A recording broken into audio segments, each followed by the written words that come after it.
All right, YouTube, we're gonna continue this process. It's been super short. Looks like we're on page number 4, combination. And then a little bit on 5. We're gonna finish the fuse today because these wings are done and working and beautiful. And they were a huge amount of work. Huge, huge. So undeniable. We need to get some of this stuff done. The decorative gun and dummy, what is that thing? Whatever that is. I don't know if that's like a bomb, but I definitely want to have those. I just sort of hate to put those things on until we know that everything else is in that's important. Because if there's some complication, I don't want it to get broke. So what I'm gonna do is I'll probably, let's go down there. We can use that edge of the counter. And if you film from that direction, we got the sun is gonna start coming into a zone where it's gonna cause backlighting. And I'm still torn. I know we've talked about this a couple of times between these two receivers. I have not made up my mind yet, which is really kind of frustrating for you guys, I'm sure, because you wanna know what to order. Well, you'll know what to order from the video description below. Okay, so in this case, I'm not sure if I want to do this on the plane stand or not, but we have to build the motor mount and then we have to get that cowl installed, and that's going to leave us with leads that go in to the receiver and also to the battery. But everything will be self-contained in the nose. So you're going to have serviceability if you should desire to get in there and make a change, or if you have like an ESC go bad or whatever. So I think we'll just kind of lay that there because we can technically build this all as an assembly right now, okay? So you have the motor mount box, okay? Really solid construction, looks pretty simple. If you wanna come around here, we'll take a look. Okay, so this is all glued together. It feels like it's glued together pretty solid. It's not like maybe insanely strong. So maybe we'll just run a little extra CA on there or whatever, but it looks like what we have to do is mount the motor and then put the ESC in. Sorry, where did that go? There. And there's a hole for the wires to go through, and it looks like they're recommending this go like that. Okay, so the motor will go down. And there's a score mark in there, so it's really easy to tell where everything lines up. So obviously this is a motor, it's an MO 2817 900 kV brushless motor. Just take off the spinner. Goodness gracious, it just goes forever. Jeez. Okay, then there's a little washer. So that'll just go sit over here by the prop. We obviously don't need the prop on there for this step. Then we got a motor mount that came in this bag. So let's go ahead and dump this out. Okay, so there's machine bolts and then screws. And I think we need to go ahead and do Loctite on this step. Yeah, we have Loctite up here. Okay. Everybody that doesn't have Loctite in their kitchen is weird, obviously, because you know we do a lot of Loctiting in the kitchen, you know, because that's what we do. Yeah. So if you don't Loctite, you got to remember on plastic models or models that have plastic, like a lot of the foamies we work with, you have to be careful because the solvent, the carrier that evaporates and leaves behind essentially paint and glue, adhesive, whatever you want to call this stuff once it's all set up, that stuff will break down plastic if you're not careful. And it doesn't take very much of it. So you have to be very careful about that. But when you're dealing with a balsa wood aircraft, that's going to be potentially in contact with balsa wood, it's not going to hurt anything. And this is looks like a plywood. Then they did epoxy around the edge. So that's actually pretty sturdy. Okay, so just so you guys get an idea of how this works, it's pretty simple. Usually on these brushless motors, it's always pretty much about the same. You have countersunk holes, so the machine bolts are gonna go through something like this. Pretty simple stuff. They go through like that. It's a really tight fit, actually. This is made of aluminum. And you'll note that it's not even. So like this is wider. See, tall, wide, okay? Now that's hunky-dory until you have a motor that you have to replace and you're like, crap, it doesn't line up the way I expected. So you have to screw this on and then you can screw the motor as an assembly down because you obviously can't screw it down the other direction, right? So it's pretty straightforward stuff. Now, normally I wouldn't pass those things through, but I don't want to get tons of Loctite in the middle of the joint because it makes them harder to come apart for service. So I'm just gonna do the Loctite after I've already passed it through. And see how it's just like really runny? That's because this is probably mostly used up, so I'm just gonna get quite a bit on there. And it's gonna get into that a little bit. It's not a big deal. I just hate getting the stuff on my fingers. It makes them slick, in my experience. So once that's done, pretty straightforward process. Now you have to make a decision which direction you're gonna put this. Once you mount it, you have to mount it this way. But then you have to figure out which direction you want the wires to come out. So we'll talk about that here in a second. You use a China screwdriver first. And then I'll probably finish off with, it looks like a pretty good size actually. So now that first one's not tight, just so you know. And you can see it almost looks like the motor mount is bent. See that? Does it not look bent to you? It's got a little bend on it. It's all right, it's nothing you can't straighten with a screwdriver. Meaning tighten the screws and it'll straighten it right where it needs to be. See if I can get a bigger screwdriver in here. Ooh, not looking real promising. Maybe. Oh yeah, lots more torque. Okay, and then we'll try to re-torque this. Oh yeah, good penetration in the tip. Okay, so we've got that tightened. Now this is gonna sit like this. Perfect.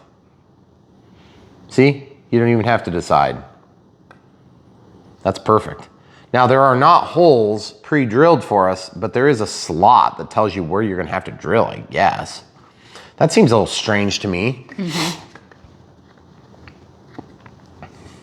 So once this passes through, these are the leads that come off the brushless motor, of course.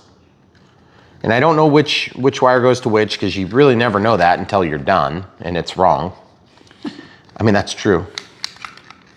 And you see, you gotta be real careful. If you bend this right here, you can sometimes break the leads. So you gotta kind of support under it and then give it a little bit of a bend. Okay, but you see what I'm talking about? Like it's gonna bend even if you don't want it to. Because that motor's gotta be mounted right where the end of those arrows are, or those little lines. And that's gonna get you pretty much perfectly centered. You can look from the backside, see how that bearing is not centered? I wanna get that thing centered. Just like that, see? So I'm just gonna press this down. I'm actually not sure, these screws might go in, but I don't wanna, oh man, they're countersunk. Why the heck are they countersunk? Oh. That's totally wrong. That's weird. Why would you, if they're countersunk, that isn't gonna work with this type of flat pan head screw, see? What? Why would they do that? They send a more expensive screw that's the wrong type. That's really dumb. Just looking at the other screws, those are no better. What do they suggest? They probably don't. They just say use the ones that came with it probably, right? Well, I mean, they show it up here, but you can't hardly really tell what those screws are.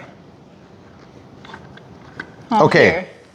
No, that's different. That's for that. That's for the mount. Okay, so just to be clear, I tried going into the material just to see if it would go.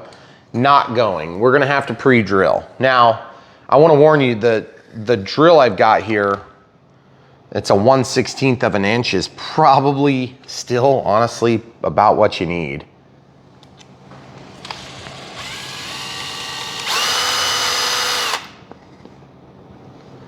Okay, I'm gonna just get the first one in there so we can try to hold it tight while we flip it over and get that bearing centered again, because there's a good chance it's gonna walk on us a little teeny bit. Okay, so we'll get that right. And you'll note that this is not pitched down and away at all that I can tell. Or is it? Kind of hard to tell. Huh, kind of hard to tell. Normally you would be pitched down and away a little bit, but maybe there is a little bit in there. It's possible it is. That would be really cool if they did that. Maybe it is. We'll see. The other thing is, look at this. This is gonna be real challenging to plug in. Plug in. Yeah, I was noticing that. And I'm like, you can't really do it any other way. You can't plug it in and then put it through. You basically are stuck doing it this way. Yeah. So, I mean, not that it's impossible, but it's just kind of awkward. So I don't know if it would be easier to just like maybe send this through from the other side first. Maybe that's what we ought to be doing. Oh. But let's go ahead and get this thing centered up. You see what's going on there? See, we're not centered. Well, that's kind of crappy. See that? Mm-hmm.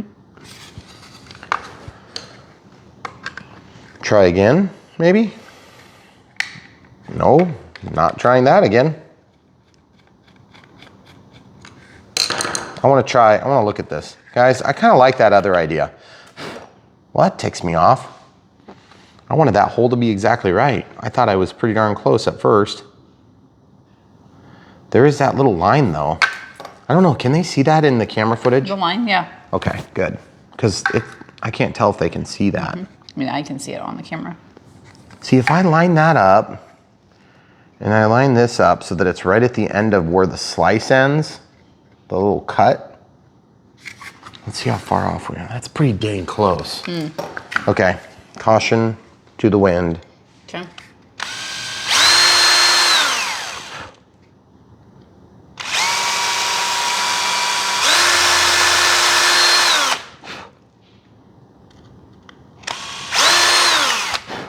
Okay, I don't really understand why this isn't more obvious to the company, but you see what I'm talking about? Look at this. This is gonna be a little awkward.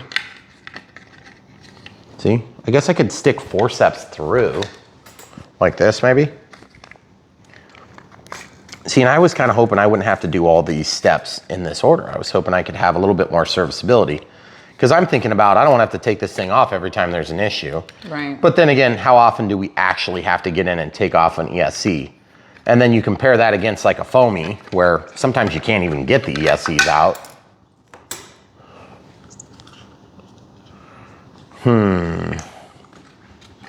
Guess they do give us little holes all the way back, which is not for that reason, that's for cooling. Oh, almost.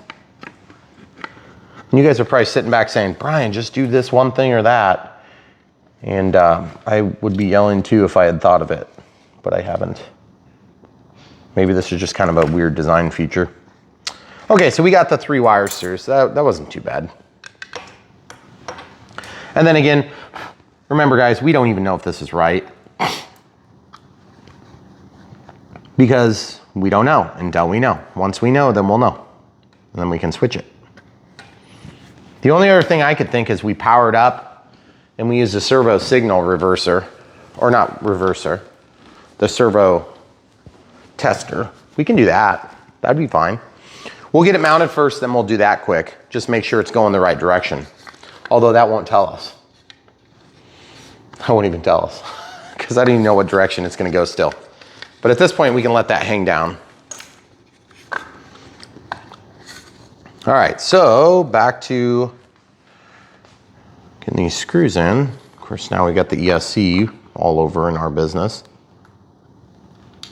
That worked perfect.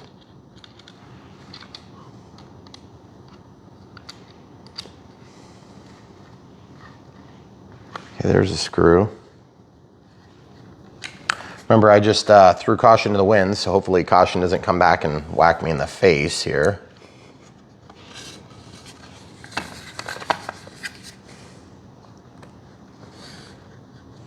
Let's see. So I just screwed into the where the end of those little cross hatches were. It seems like it's somewhat close, maybe, possibly, might be. Not looking so hot right now, actually. It's definitely screwing in.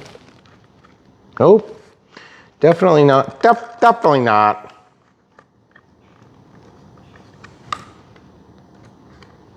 Yeah, it's like way off. What the heck? Yeah, like the bottom 2 are way off. Way off. I mean, it's probably not a huge issue, but I want to see if this is lined up on the bearing. Nope, not lined up. What the heck? That doesn't make sense to me. Seems like that should be a pretty obvious place.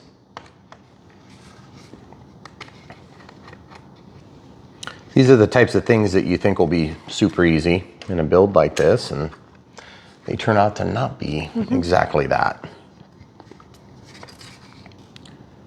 All right, let's just, I guess we'll pull out all 4.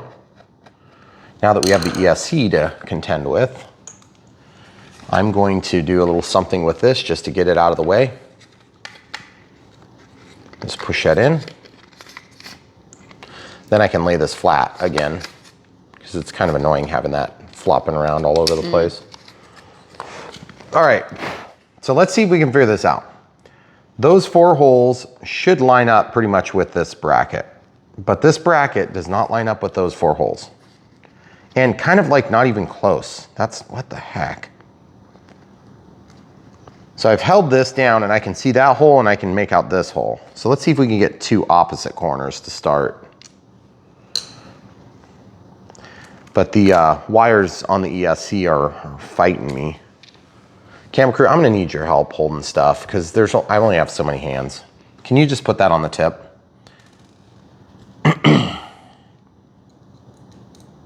Okay, that'll work. There we go. So I'll start that one, then I'll jump. I can let go now. It's just hard that first one because you got 47 things you're trying to hold. And then it slips away from where the hole was aligned as soon as I get started, right?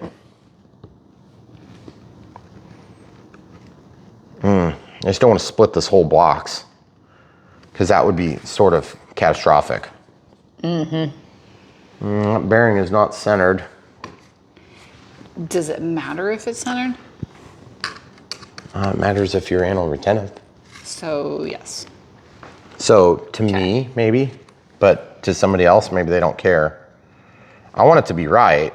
I don't want it to be wrong. Right. Correct. Correct. Otherwise, to avoid the confusion to our audience. Turn right at Wright Street. Right. Exactly. See, I would say that's almost the worst case scenario because now all the holes are half off.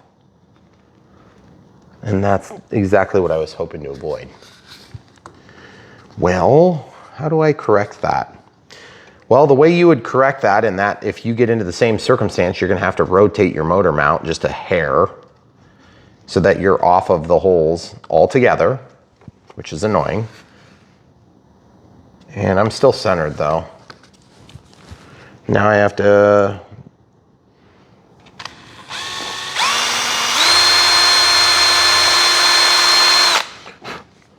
try to get one started at least.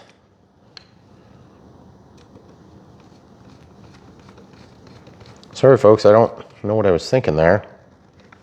I was thinking this should be pretty straightforward, but as with every other build project I do, it's not. So 1 screw so far, 3 to go.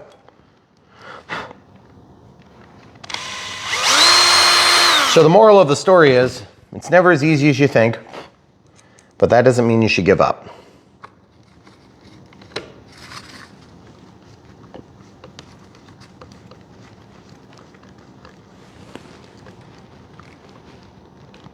Okay, it's a really strong board at least.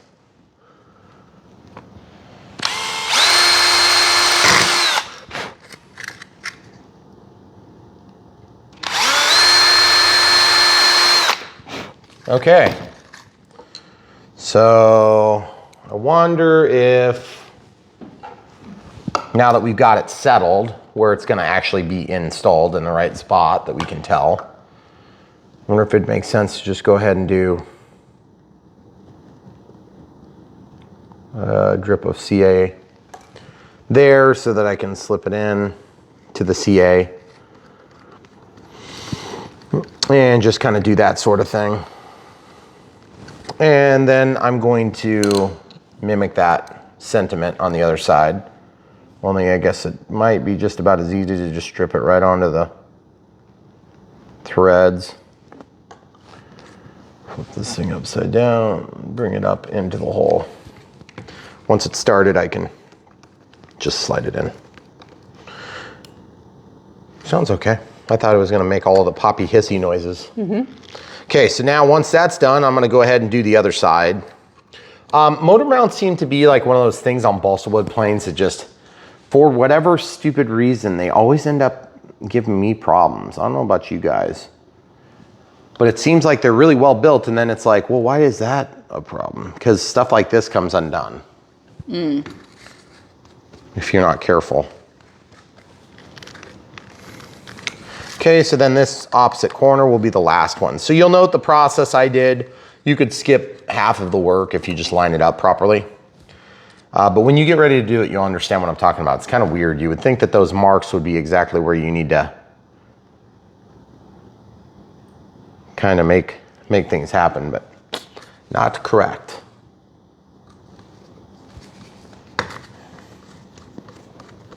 And that's just medium CA that I've been using for everything else. All right, so that was more work than I expected, but not a big deal. All right, so now the next step is we need to note that the wires go down, okay? Then we're just gonna show the people at home what it looks like inside. See, mostly centered. Not perfect, but close enough. Now, when you get ready to screw into this, you need to be careful you don't hit all your wires. So just manage your cables and everything in a proper way. They're suggesting installing the motor mount with the motor into the fuselage head, and then try to install the cowling so that the motor does not interfere with the cowling. Try. At this time, remove the cowling to determine the length of the motor base. Extension, use a marker. Oh my goodness gracious. We have to cut that down. Oh, we screwed in wherever it goes. This is gonna plunge into the airplane. That's gonna be like all the way in. What the heck?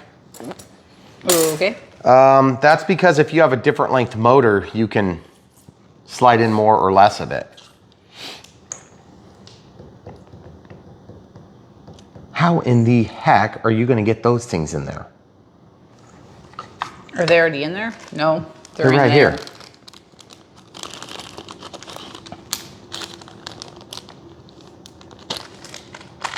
Wait, you have to put those in here? Yeah. Isn't that what it says? Q and P.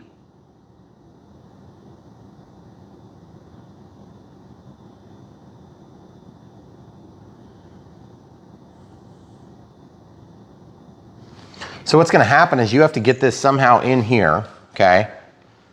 And this might need to be trimmed down because it's too tall. So that's the first problem. See this? Look. It's too tall. But how are you gonna glue that in the right spot? Well, first of all, we have to bring this down so it's shorter. Same thing with that. It needs to be brought down so it's shorter. Then what we're gonna do is we're gonna plunge it into the nose. Once it's in the nose a certain depth, then we're gonna use CA to hold it in place probably. And we'll use forceps, I'm assuming, to,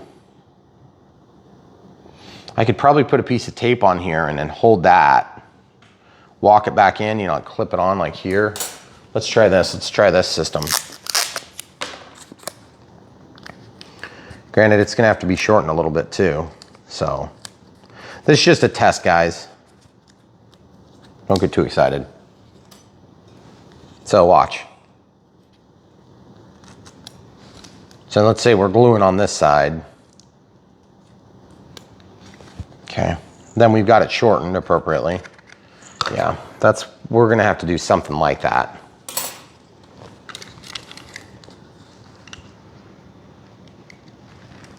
It isn't gonna take that much to shorten it though. Hey, do you want me to use a cutting board for this? So I don't mar? I'm not super worried about it. You're not worried about me marring the finish on our countertop? Do you want me to get you a cutting board? Yeah. Probably just because I'm afraid I'm gonna push down hard and it's gonna just like really cut through hard.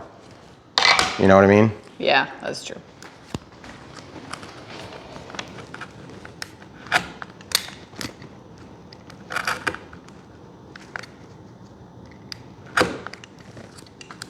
Okay. So now that we have that cut, let's see if it'll go in. Yep, it will now. So now at least you can feed that in and out, right? And I've got it so it's somewhat pressure, a little bit of pressure, but not so much pressure that you can't feed the thing in there. Because this is going to go in and receive the screws on one half of this equation. It's going to sandwich through. And then the other half is just going to screw into the nose. Right. Okay. Does that make sense to you? Yeah. I mean, I'm not saying you have to agree that it's a great plan. I kind of hate it myself too. Good. Well, and like, why don't they just tell you where it goes? Like, if you're using the provided motor, this is where it goes. Instead, we have more ambiguity. I'm not a big fan of ambiguity in building airplanes. Like, just tell me where it's supposed to be and I'll put it in that spot. Or better yet, just put it in put there. it there. Yeah, you put it there because you know where it's supposed to go. Again, that's asking too much. I mean, we don't necessarily, but we like to poke fun at the Chinese for their English words, but they are really good at this small stuff. They're really good at it. And I just as soon have them do it if they're the best person for the job. So I cut that at a nice angle. Let's see if we can get this to work. Because if this is, and the other thing I'm concerned about is we're gonna have to, okay, so that's really what we need to do is we have to actually see where it goes. And then we can make a mark like they suggest on the drawings, okay? So we can stuff this in here. Because again, you already have to have that on or you can't reach the wires through. Right. So we're trying to do this in the least amount of back and forth as possible, but so far we've failed epically as usual.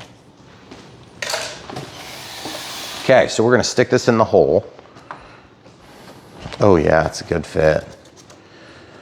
Well, why did they make it so excessively long?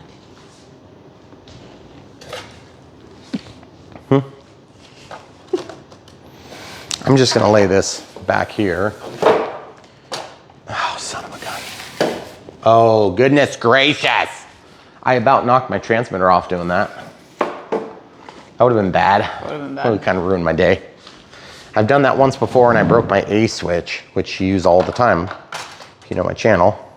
So you see this? That's all the way in. And then it's hitting the servo tray. Yep. So if that's where it goes, they're showing 3 holes.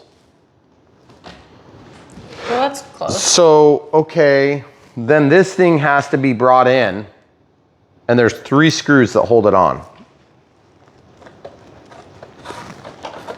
Okay, so if there's 3 screws that hold it on, well, that's an exceptionally good fit. Dang, that's a big opening though. Okay, so like, I don't understand. Like, are we supposed to just like pretend like this? Why do they make such a big disparity? It's because you can use different engines.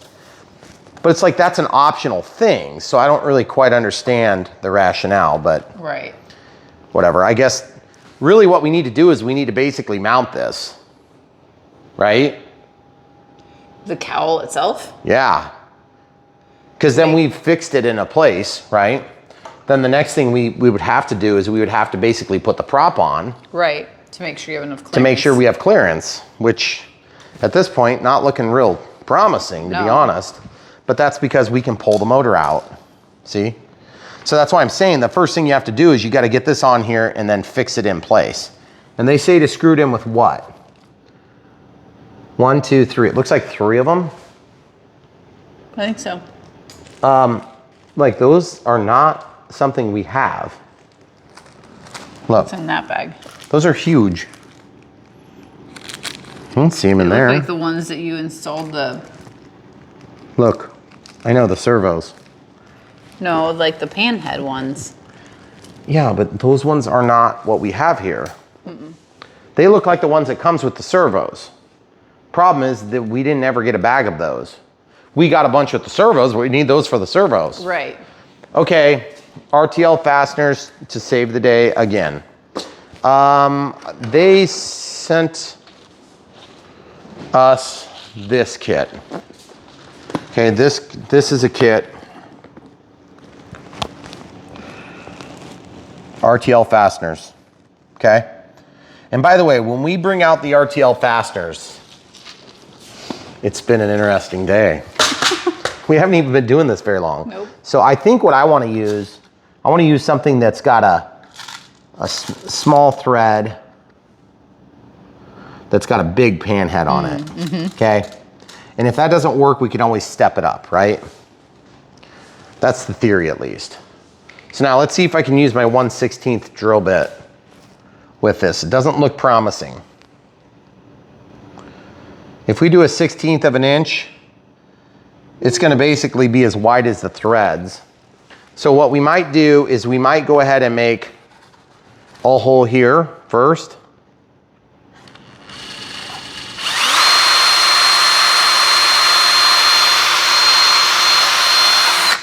So that's fiberglass. Once we get that hole done, then we can locate it for the first position, okay? I like this plane a lot, and I wanna make it look as nice as possible, but there are certain things that are critical for the function of the aircraft. That's gonna allow us to pivot still, okay? So we're gonna get that one tightened, but I'm looking here at this axis. I'm looking from here to here, because this goes in and out, sure, like that, but it doesn't go left and right hardly at all, okay? So I'm gonna try to line up between 2 points. So I'm gonna line up between this point where the windshield comes down, and then I'm gonna line up there. And I'm actually just gonna do this without actually doing a pilot hole at all, because it's such a small screw. But the 1/16 will be fine to get us started, right? I think we're good there. Okay, so now if this doesn't go, oh yeah, that's perfect. I wish RTL was supplying all the hardware for this plane. That would be nice. RTL fasteners, by the way, mom pop shop from what I understand. They've been really good to work with, and if you need to get some like weird hardware, they literally have everything you could possibly want, and then some more. It's the stuff you used to be able to get at the hobby shops, but since the hobby shops don't always have stuff like this that you would expect they might. Some are very good and they do, but a lot of them don't. So let's just get right down to it. If you need a link to buy kits like this, that was from an assortment, Essential Small Screw Kits. That's the SM73 kit. So what you wanna do is just go to RCL Fasteners. We have a link, and there's a coupon code that helps. It's kind of like following a link, and we'll get credit from Horizon or whoever it happens to be, or Bitco Hobby for the purchase. They just do commissions based on what you buy using the coupon code. Because like I said, they're a small mom and pop shop. It's just a trust thing. We just trust them. They send us a check every couple of months or whatever, and it's not like a huge thing. It's not like we gonna be quitting my job anytime soon over that, but we really like working with them, and every little bit adds up. That's the way you do it. And you do get an additional discount then when you use It's a pretty big discount. It's like a 30% discount. Yeah, so it's good for you, it's good for us. Everybody wins. That's the way we like it here on Brian Phillips RC. Okay, so I'm centering this now. I'm just kind of like, remember, we still have to set the depth, so this is all coming off again, okay? Right. But what I'm saying is, this is critical. If you get this wrong, it's gonna look like crap forever. Okay, so don't get this part wrong. Okay. There's some structural members here. I think that'd be a good spot to hit if we can do that.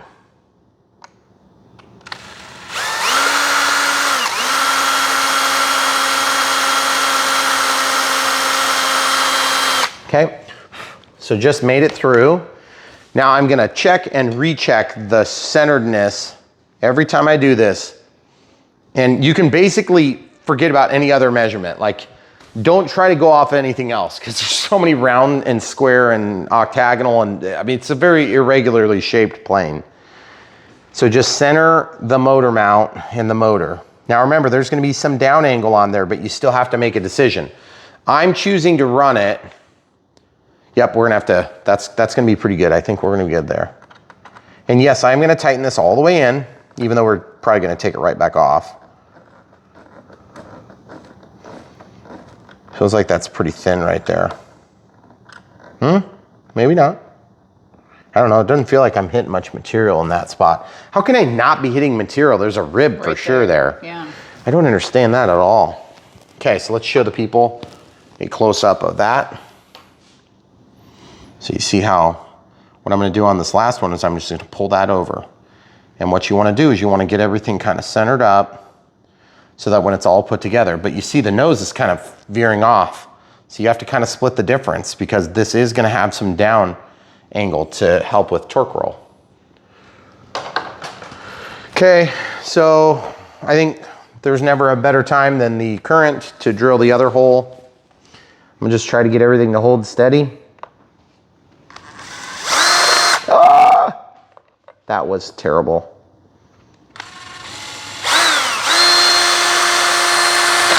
Did you see what I just did? Mm-mm. I scraped it. Oh, so annoying. Okay, so we will get a silver touch-up pen and a green marker and we'll touch that up. Actually, do we have a green marker? Let's show the people what we do. Green? Huh? That color green? Yeah, do you have a, just like, there's a green in the drawer. It doesn't have to be a perfect match. The silver, I think will blend in better.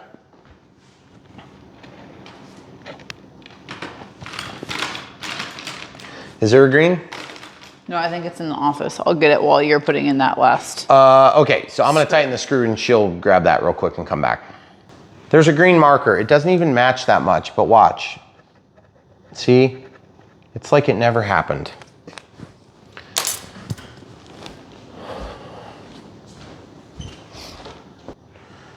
Okay, so brown. Okay. And then green. See, it just pulls the color off from the previous step. Okay, so if you're ever in a situation like this and you're trying to match a color with a marker, I found that sometimes you can get away with doing a little mixing. Now the other thing that works really nice is you've got that clear or light color that shows through. Look at that. Black makes it disappear largely.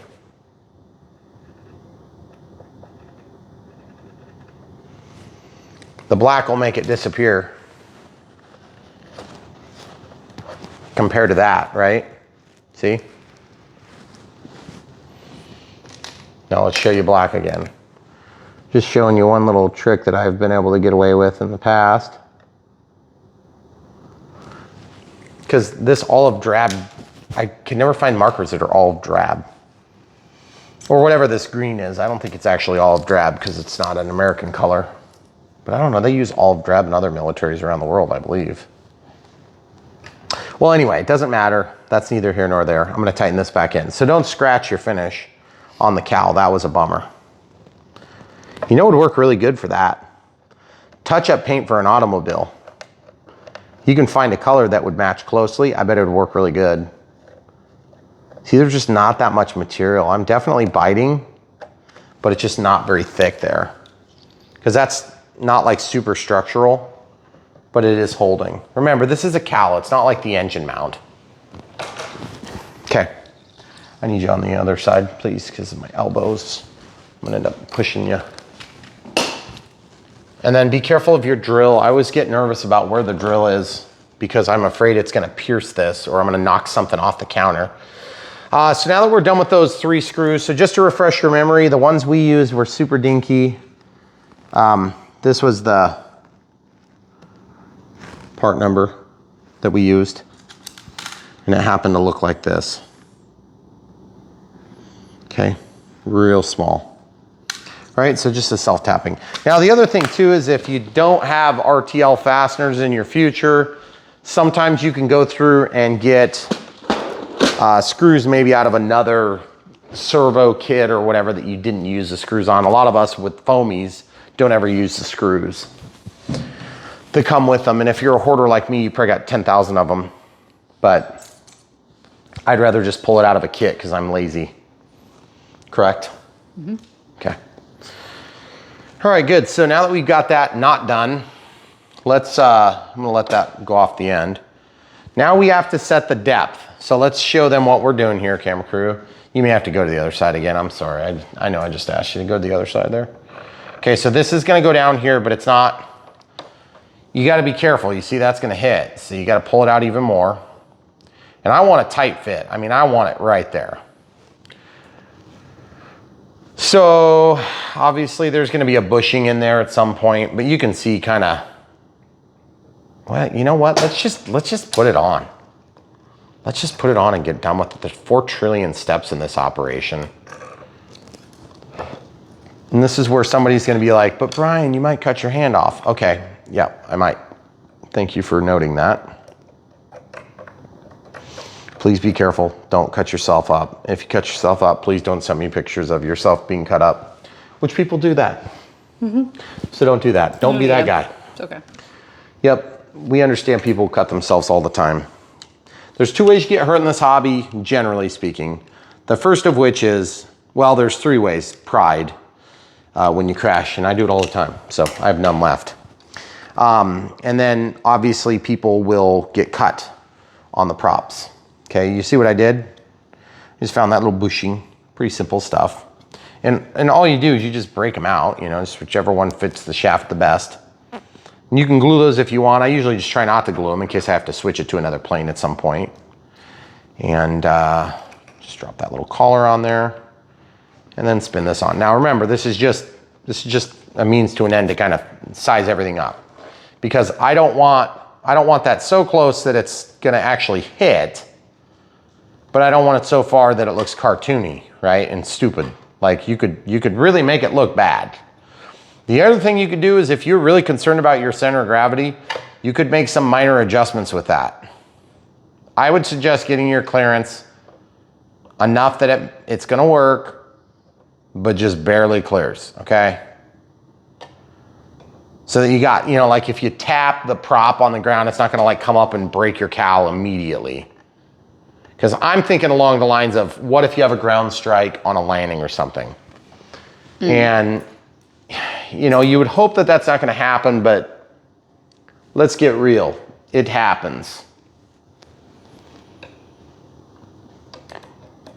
Okay, so we're just gonna throw that screw through there, and then, see, I can't hang on to anything.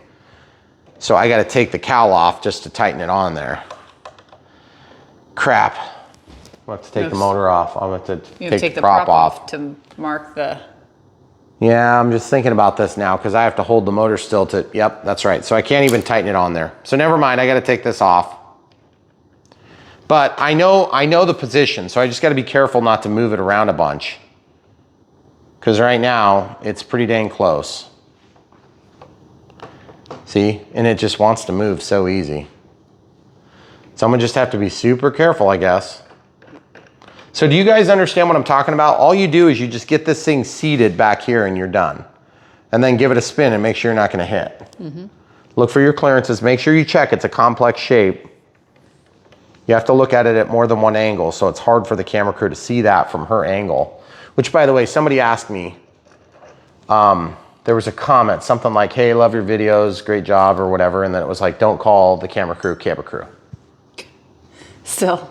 Like, dude, I don't tell you guys what to call your wife. Like, it's none of my freaking business what you call your wife. He doesn't call me that off camera, by the way. It's just for show, people. It's part of, it's like, do you call the Discovery Channel and ask them to call each other by different names? Like, come on, people. So anyway, not people, you. You, whoever you are, you know who you are. You made it to the video. And if you've watched all 8 hours of this one, you are a regular. Then you should know by now. Anyway, yeah, that's right, because we've talked about it in this very video. Granted, it is hard for us to keep track because we've been doing this video for like, what, 7 or 8 months? Yeah. Feels like. This is actually the full 7-day mark.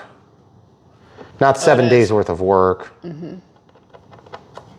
This is 7 days of living on the kitchen counter. Oh, well, it would have been on the kitchen counter anyway because we have had terrible weather. We've had snow, Yes. We've had rain, we've had warm, we've had crazy wind, but we have not had flyable weather. Well, that's not true. There was flyable weather yesterday, but I was at work. right? There was? I thought it was windy like all day yesterday. The flags were limp when I went to work on Friday. Oh, when you went to work. Yeah, like on the way to my first account, I which was turned out to be my whole still sleeping. day. Huh? I was still sleeping. Okay, so we're gonna put that down. Now I gotta try to do this without moving the motor mount. So I'm like seriously trying not to move it. Because it's actually kind of easy to move that motor mount. Geez, that's way off from what the drawing showed. You remember that marker? Oh, we do have a marker right there. I got it right. You can move that to the other side actually. Would be super handy. So I'm just drawing a line all the way around on all the sides. And then that's gonna tell me where it's gonna slide into. So we can replicate that position. Now you could probably just as well glue the dang thing, but then if you need to get into it, you're gonna be screwed. Oh man. Yeah. But that is kind of tempting, isn't it? Because that's a lot of steps just to put a block in here. Okay, but if the ESC needs to be switched, if the motor's going backwards, how in the heck are you gonna get in there to switch those around? Well, take off the cowl. By the way, that's where I hit. That should be a good spot. That's where I hit, and that's not really a great spot. Show the people the other side. See this? I'm kind of like not into much of anything there. Oh. Dang it. I may have to pull that down. I thought I was hitting the corner. This one I am hitting the corner, but I didn't feel like I was hitting anything. And then that side, I don't think I'm hitting anything and I am hitting something. I don't understand that.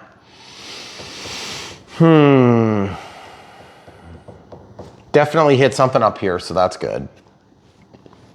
I mean, it might be better to just go underneath. Well, that's where they showed to put them though. Yeah. All right, next up, next mistake.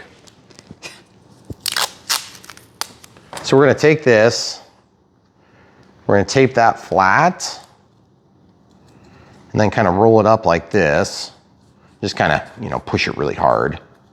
Because I mean, this isn't like a permanent fixture, except that it may be permanent because like once you're done, if it glues right, then you can maybe just like yank the glue off of there, or I mean, yank the tape off of there. But I'm kind of thinking that's not gonna happen. Because then just remember, this has to glue in front of that black line, right? I don't know how else you're gonna get it in there. I don't either. And I'm gonna use my straight tipped forceps. I almost never use those. Well, the only good news is like when you have that much CA, it's usually pretty absolute. And remember, it's not like the CA that's holding this, it's the two screws that are gonna ultimately go in there. What the heck? It's not going in there. Why is it not fitting? Did I not cut this one enough? Need to be shorter. Kind of feels like it. I'm gonna use the aluminum this time, camera crew. Okay. Just kidding. I don't do it to annoy people. It's just like I don't get it. When somebody's new to the channel, they don't understand the context or the connotations. So it's like everybody else must not get it, but he does.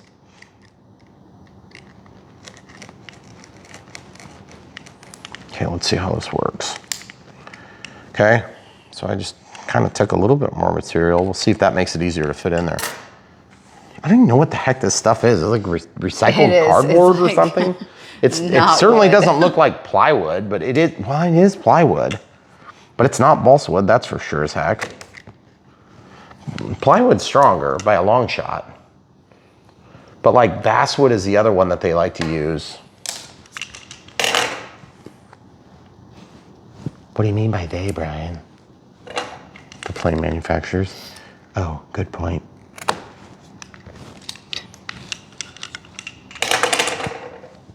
All right, so where did the, okay, so let's see if this goes. So straight tipped instead of bent. I'm just gonna try to bring it in here if I can. Oh yeah, that'll be manageable. I think that'll be okay. And then we'll just glue it right in front. So yeah, that should work. So you're gonna glue it and then stick it in and get it in place? Yeah, that's the theory. Okay. My glue is clogged up. I haven't had that problem for a long time. I know. Used it a bunch. Yep, I know.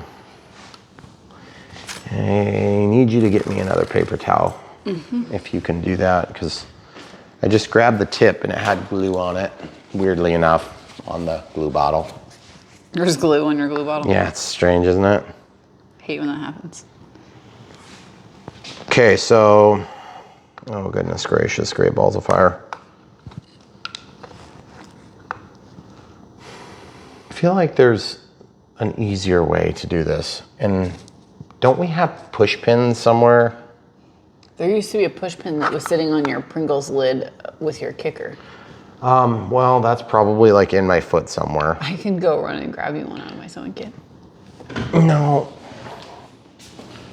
I thought we had one up here in our, yes we do. Oh, yeah. Oh yeah. For those of you that don't have push pins and Loctite in your kitchen. And half of a tool shop. Well, half of the tool shop's just because I'm lazy. Oh, there it is. Man, I've tried a million things to keep these things clean, and it's just like none of them work. They all have failed, basically. Yeah. But we have had better luck the last build.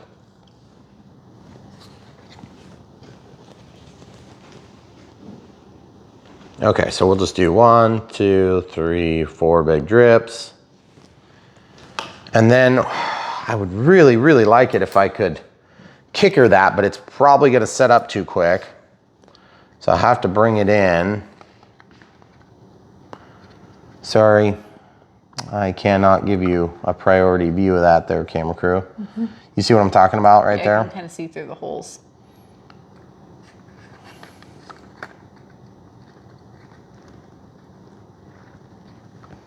And I mean, really, it's like I said, it's just mostly about, this is where it'd be nice if you could just spray the kicker in there.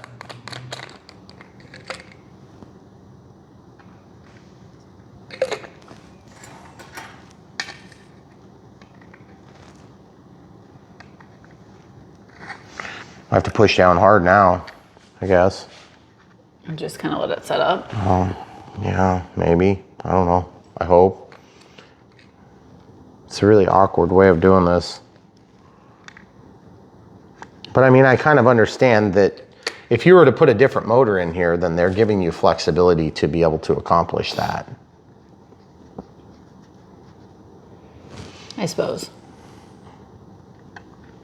But I mean, it's still like, that's not a real super convenient step in my opinion. There's been a lot of those steps in this build, I think. I mean, not like overly difficult, just kind of like, what? Really? That seems like a strange thing to leave on my plate. But then again, with these R plus builds, you know, you're just kind of you're gonna get the leftovers of whatever the manufacturer doesn't want to do because the labor is too expensive, they're gonna make us do, which is fine. We also are responsible to make it right too. Okay, so as I suggested,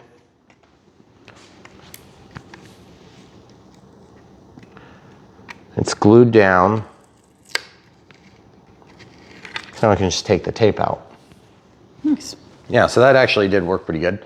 Those are the types of little strange steps that you'll find yourself doing on these builds. And, you know, if I was a little bit more skilled in the building side of things, then I'd have more ideas for you. If you didn't have forceps, what would you do? Tape it to a screwdriver or something and try and put it in there the same way? Yeah, it'd be a lot harder to retrieve the tape. Yeah. See, the thing is, you got to remember that 60 amp ESC is going to be in there too, and it's going to be hot. So you wouldn't want to leave the tape in there. I would recommend not leaving the tape unless you need it. Okay. Unless there's some extenuating circumstance I'm not aware of, like you glued it on, which I could see that happening. That'd be pretty easy to do. So same thing here. Double check the fitment before you get glue involved in the equation, because the glue is going to make it more complicated. Yeah, see, that's gonna, looks pretty good. Looks like it should go. I've got that really close to the right fit though. I'm tempted to just cut a little bit more, but nah, just throw caution to the wind. So anyway, we've been having a very exciting couple of days. Trying to get caught up on a million different things in our real world lives. And did our taxes. That was fun. Sucked actually terribly. And I mean, it sucks usually, but then when you have to pay. It was like super bad. Not fun. No. This year was extra crappy. But when you grow up and you get to being a big person, human being, big human being, it's the politically correct way now. No, because you said big. Big. Oh, sorry. That's not. That's correct. Wrong. You can't describe anybody now for anything. Like the humanoid, that's Earthist. Yeah, I guess kind of. Yeah, sorry, I repent. But no, we had just a really good old time getting that taken care of and writing some big gigantic checks for which we will see zero benefit, probably. I mean, there might be some like military action or something that benefits us, maybe. Got it. I don't know. Beyond that, nothing really helpful. I'm sure they'll come up with some stupid things that they want us to do through the FAA that will probably undermine my ability to enjoy my life. Thank God for federal taxes. You know, it is weird. The federal tax code, they do need a lot of money. It's very strange. A lot of money, considering they do very little for us. We should give them some pointers on how to be cheaper. Yeah. Oh, we do. Every chance we get to vote, so they can ignore it. Okay, so that's in there now, as you can see. It's glued in, both sides. Doesn't look like it's especially fantastically difficult. I mean, it was kind of a pain, but it wasn't that big, wasn't that difficult. One word of warning, don't accidentally cut it the wrong direction, because you don't want to put it on the top and bottom, because that's not the way that they tell you in the directions. And they do provide a block that's big enough. Oh, you son of a biscuit lover. Slipped off.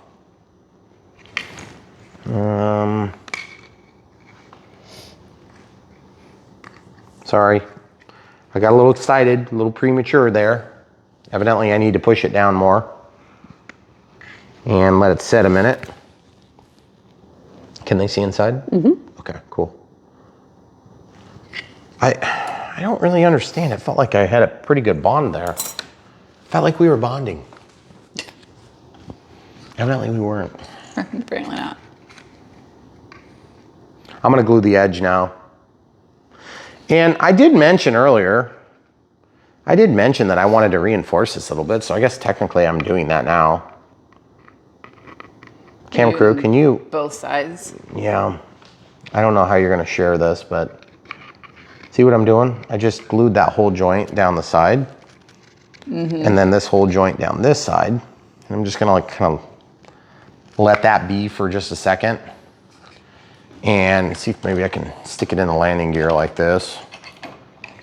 Just kind of let that, because that way the glue will go where I want it to go. Hey, that actually worked perfect. See, I'm just gonna let that glue kind of run down into those corners. I mean, it's not like really at the end of the day, you're sandwiching into it. So that's where your strength is coming from. So now the other theory is you could potentially glue this whole thing in there. I don't think you should do that because you're gonna have unserviceability at that point. But I could see somebody doing it. Instead of using the little screw mount block things that they give you? Yeah. Just gonna put a little kicker in there and just set it up, the little bit that's not set up. Just kind of tell it to hurry up. Oh, I did spill the kicker the other day. You guys would be proud of me. That was off camera. I mean, I didn't spill hardly any of it. I've got, like big bottles of this and I just refill this little one and I never fill it more than to about the bottom of the label because I don't want more than that. That stuff really wicks everywhere. And so it'll basically just make a huge mess. And every time I spill it, I'm like, ooh, what do I need to Instaset right now? I'm like, crap, there's only one little joint. So it's really frustrating because you just wasted that stuff's expensive too. So, you kind of hate to, you think gas is expensive at like $5 or $6 a gallon. That stuff is like $5.99 for like 2 ounces. Yeah. It's less expensive than kicker, Or, I mean, less expensive than CA. CA. I don't live here. It's okay. Just kidding. I live Somebody here. else sweeps the floor. I live here. But we have children. They need work. Yeah. Actually, we have a robot vacuum for that. It sucks up paper and No, tape. she'll miss that. It's under the bar stool. What's her name? Rosie. Is that really her name? That's what the kids call her. Oh, really? Yeah. Oh, so that's not like dish you make dish face? No. Which, by the way, if you guys aren't familiar with country living, we moved out here and we had a company called Starlink for our internet service. No. Or excuse me, we had a company called Viasat Yep. for our internet service, and it was $185 a month. Mm-hmm. And it was crappy. Mm-hmm. We were like at the maximum speed you get is 25 megabits per second down, and about 1 to 3 megabits per second up when it was working. Now, to their defense, we didn't often lose service, but we did have terribly slow service, and it would take forever to upload videos. No, we lost service anytime it was like rainy. Well, yeah, but I mean, I'm saying we didn't lose it a lot. No. We lost it when it was pretty significant weather events. Yeah. I felt like that was one of the few things they did right. See what I've done? I've pocketed it so that I can pull straight out and actually pull hard and it'll go. Okay? Because to be perfectly frank, it's probably not gonna matter anyway. So I think I'm just gonna slide this through because we're gonna need to get all that stuff out anyway. Right. Right? Okay. Yeah. But anyway, so funny story. Well, not really funny story, but Dishy McDishface is the name of the dish. That's like the actual name, the corporate name that Starlink has given to, or Starlink has given to their dish. And so we have a dish up on the roof, and this dish is cool because it comes out of the package flat. It's got a boom on it, and then it rotates and it points in the air and it follows moving dishes, the constellations that Starlink has put up, beam signal back and forth, and it's, I don't know, I'm gonna say this wrong, but it's like 27,000 miles is what we were going before, back and forth, plus then through the network infrastructure on the ground. But now we're going like 32 miles both ways. And then they can communicate between satellites and then to the worldwide access points, which is really pretty awesome, actually, if you ask me. So we've been very thrilled with that. That cost us $100 a month, plus we had to buy the dish. Mm-hmm.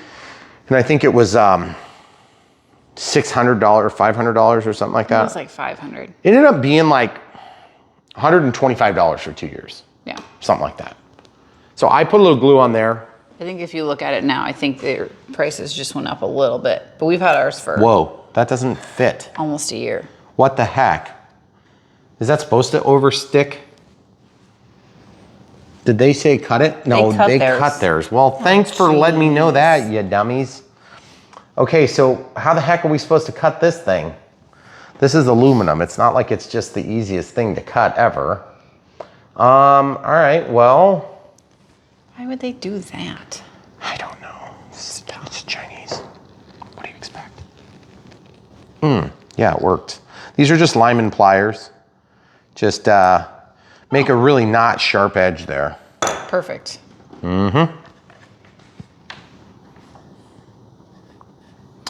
Really close. Got a little teeny bit I didn't get. But anyway, so yeah, so now we have Dishy McDishface up on our roof, and we've been pretty happy with it. There's a lot of outages, but they're real short. They're like, but basically until the constellation is complete, when there's like 4 trillion satellites up there or whatever it is, that's an exaggeration, by the way, then it's just, you know, every once in a while there's a spot where you're not covered. And, but it's a cool service to have, and we're very lucky to have anybody that gives a crap about our internet service out here in the country, because even though the IRS, the state, my work, every other person's work, the entire world expects us to have internet, you know, good luck finding somebody that's gonna run fiber or new copper runs out in the middle of BFE where we live, which we're not quite to BFE land. No. That's why it's more frustrating for me, because we're really not that far out. We're far enough, but just far enough. Okay, I feel like that kicker, you can usually tell because it'll discolor the wood just a little teeny bit. But anyway, funny story time. We love our internet. It's good to have internet that's not garbage. And it's still pretty expensive. And now we'll get somewhere between, it's been kind of slow the last few months, but I think there might be something to do with lots of cyber attacks and stuff because Elon has provided internet for the efforts over in, hold on a second. Where did these 3 come from? Look at these. Where did those come from? Oh, those are the ones that we put. Those are the ones. Those are the ones, because you took them out. Yeah. Elon's put internet over Ukraine to help support the Ukrainians during the Russian invasion, whatever you want to call it. We don't know. Why are you putting this on now? Well, I was trying to do that in a way that the glue would get into the hole so that I can line the hole. That's why I'm doing that now. Oh, okay. Because I can see what I'm doing right now. Oh man, I need Q-tips now, all of a sudden. While I get this screw started, camera crew, would you mind looking at Q-tips? Yep. Okay, so I wanted a Q-tip so I could clean this. Camera crew was kind enough to go get those for me, and I'm just wiping up a little bit of CA there. Now this, since we can go ahead and trim this other side now. The only reason I'm gluing them is because it just makes it a little easier on me. This doesn't necessarily have to be glued at all, but it's just going to be a little easier to kind of facilitate getting everything put together. And again, you could cut this like probably a little bit nicer than what I'm doing, but I really don't care because it doesn't matter. And it's going to be protected and covered by the cowl anyway. Oh yeah, that's pretty good. Might just do one more little tiny adjustment here. If you had side cutters, you could do it even easier, but aluminum is fairly soft and easy to cut. And then that's really sharp now, so just be careful. Don't, like wipe your eyeball with it, because I know there's a lot of people out there, they're just thinking about wiping their balls with it. Speaking of wiping your balls, so our washing machine died this week. And old trusty 3-year-old washing machine, there's nothing more exciting than buying new appliances to have them fail in 3 years, because we've got a 10-year warranty on them, but the warranty doesn't cover any of the parts you need. Right. It covers the parts you won't need. So that was fun. And it was an expensive washing machine. It's not it wasn't like the cheapest, junkiest one we could find. And it is funny because our old one that was considerably cheaper and junkier, that one, of course, we fixed one time in 12 years at our old house. Mm-hmm. And of course, I'm such a cheapskate, as you guys can tell. I try to fix it myself. We hired somebody to come look at it, but then we fixed it ourselves once they told us what they believed it was. And we had, some corroboration of my theory. And when I say my theory, I mean, I needed him to kind of narrow it down from it's broken to what's broken. What's broken. Yeah. So fortunately we had that done. And, since when you're a service guy and something breaks in your house, it's like, I don't know any service technician that doesn't fix their own crap when it breaks. Although I hate doing car repairs. And there is nothing there. And you are in my light big time. You got to come over here probably. There you go. Because I think I'm seeing the reflection is what I'm seeing. But yeah, you see that? There ain't nothing there. Son of a biscuit lover. Man, a lot of biscuit loving going on around here. See? Yeah. There's just literally nothing. And then I'm going to hit a rib. Like, what idiot's idea was it to draw this line right there? Right. Well, there's nothing there. Okay, so now the only way for me to resolve that would be to bring the hole forward. Because if I bring the hole forward, then there is material, but you got to go way forward and you got to hit the super ultra thin bulkhead. If you go down. If I went down and forward, then you're in this area. That's probably what we should do. How are you going to transpose that to the outside? I'm just gonna like guess and hope it's right. Okay. Sounds like a pretty good plan, right? That's a great plan. It sucks because now I'm gonna have another hole in there too. Oh well. That's what happens when you try to do it right by the book. All right, so we've got 1, 2, 3, 4. 1, 2, 3, 4. So we got those. Those are the big ones.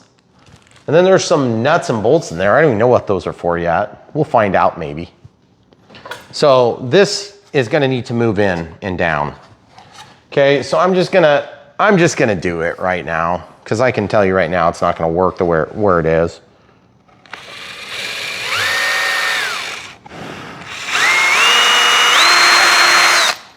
Okay, so if you happen to have a hole like that and you want to fill it up, then, okay, there's a million ways you can fill this up, okay? I'm just gonna show you one of the 4,000 ways. Okay, one of the 4,000 ways you can fill it up is you can take a little bit of paper towel and watch this amazing process work.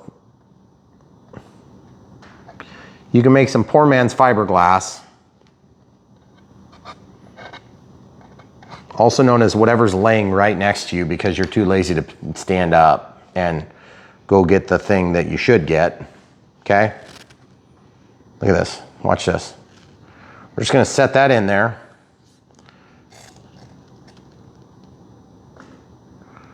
And in this case, I'm just gonna kind of overdo it a little bit.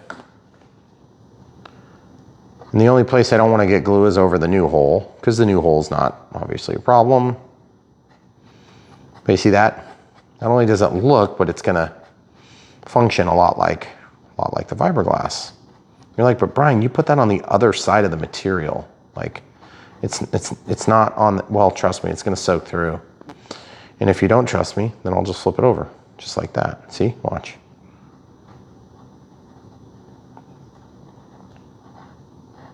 Dang it, keeps moving on me.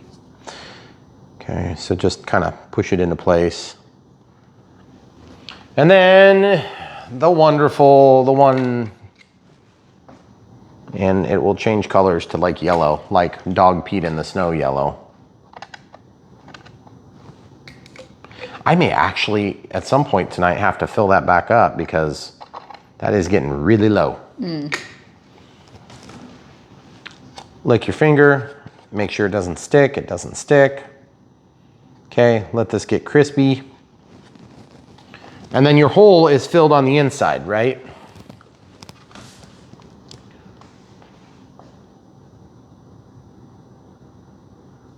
Okay, put a drip over there. That'll shrink it a little bit too. And use kicker. Let the kicker work for just a second. And then if you had an appropriate touch-up pen or paint, you could actually just touch up the color and that hole would be filled. Go to a clean spot there and just walk over it one more time. Lick your finger, clean it, lick your finger. Okay, good. Okay, so then I'm gonna trim this excess, which is now kind of getting crispy. See, crispy? See, you can't cut that way, gotta cut this way. See, because then I can get the blade in there, right where it's supposed to be. Beautiful. That's amazing. That is amazing. See?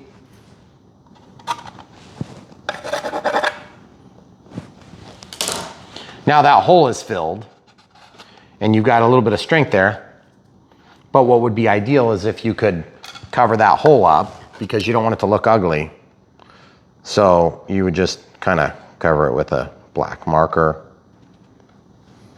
You see how there's a little recess in there?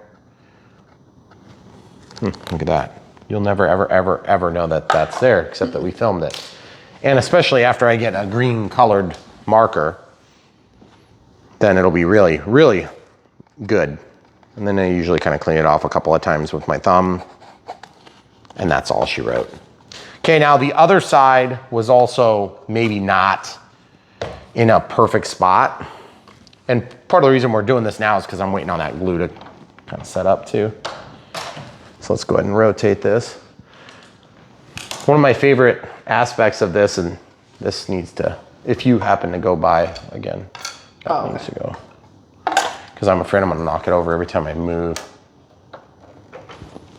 Okay, so then this side is, it feels like I'm catching something, but I'm just like totally not.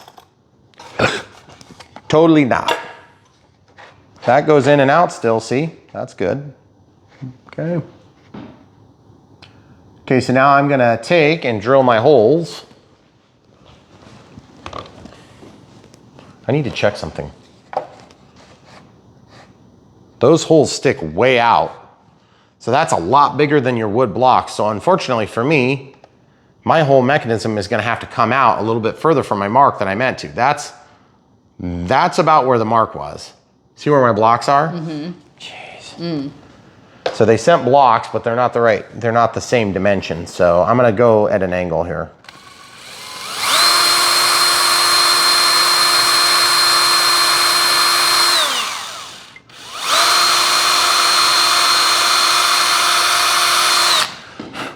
Okay, and we don't need to take that out again, do we? I don't think we do. I don't think so. So I gotta move that hole too, probably more than likely. Use this huge screwdriver for this dinky screw. Okay, I already immediately changed my mind when it shot off of my fingertip. That screw might be a little bit big for the pilot hole that I drilled.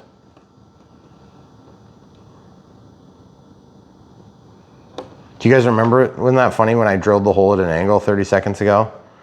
And then I immediately had problems with it? Mm-hmm. That was awesome. I could probably do a bigger pilot hole too, maybe. Mm. What do you think? Might need to for that one. Oh no. That's not a very big block back there though. No, I understand, and it's gonna stick way through. It's like, why did they give us such giganto screws? I mean, I kind of get those ones being gigantic, but even then, you're only going through this one little single ply of plywood, right? Yeah. It's just what they have left over.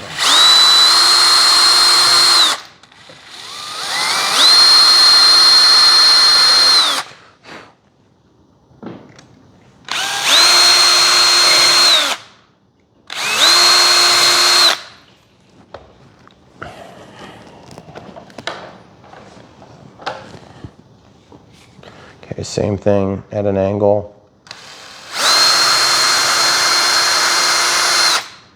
Don't hit your ESC. Okay, so now that we have those holes drilled, I'm a little bit tempted to maybe just not use these gigantic screws. Really? A little bit. What are you gonna use? I don't know. I mean, RTL fasteners sent a bunch of stuff.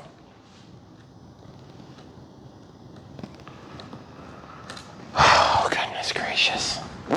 Some of these Chinese screws just have like the weirdest tips on them. And I had somebody explain to me the difference between a Japanese standard and like a Phillip or like a regular every other Asian country standard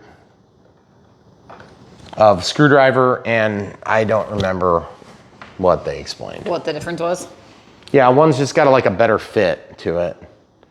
And that's part of the reason why sometimes we struggle, because we don't necessarily have that Japanese standard tip on these. We have a slightly different Phillips tip in Merca. I think that's where we run into some of our difficulty. Or maybe they're just cheap, crappy screws. I'm kind of voting for the second, but this is evidently a thing, so. That's pretty darn tight. Well, whatever, didn't rip it out. Okay, so now you may have noticed that I didn't put glue on that one. It's because it's hard enough to start it, but I'm gonna try it on this one, and it's probably gonna be a miserable fail. Started? Started at least.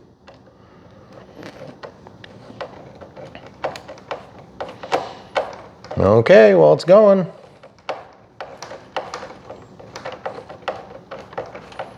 But you know, if you have like, say we have 37 threads and 4 of them pass through material, why not say send one that's like 8 threads long? Right.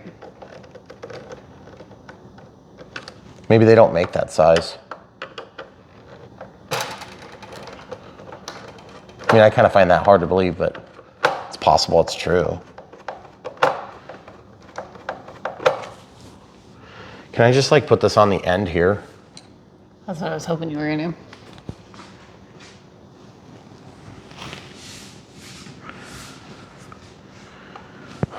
Okay. Very good. Oh yeah, that was pretty good. That worked out real nice. Okay. Now we got to do the other side. There are a lot of steps in this build that are probably super, super thrilling to watch. And they all take 2 hours. Yeah, like when you're looking through the instruction manual, you're like, yeah, it doesn't look like that big a deal. You know, it's just like, yeah, you just put 4 screws in. Oh, actually it's 8, sorry. Yeah. Well, actually it's 16. Ooh, well, actually it's inaccessible where you're holding it. Oh, well, actually you got to measure. Oh, well, actually it's the wrong size. Oh, well, actually, yeah, We didn't send you enough. That's kind of how these builds go, though. Yeah. Just however many steps there are, take it times 10. I was going to say 18. 18, jeez. What do you think, this is a Dynam? Funny thing is, this is a lot like building a Dynam, except the Dynam would suck when we're done. Yeah. Whereas this is gonna be like a really good model when we're done. These directions are way better too, actually. Yeah, they are actually better. Dynam's got like a picture. Like, the center of gravity is where it balances. There's and you're like, 6 wait, steps. what? Is that really your answer? Yeah. Yes, it is an answer. Okay, you don't want to leave that glue around the actual head of the screw, because you don't actually want the head of the screw to get glued totally. You just want it to be somewhat. Although, to be honest, you won't need to take these 2 out, or these 4. Because these are just the,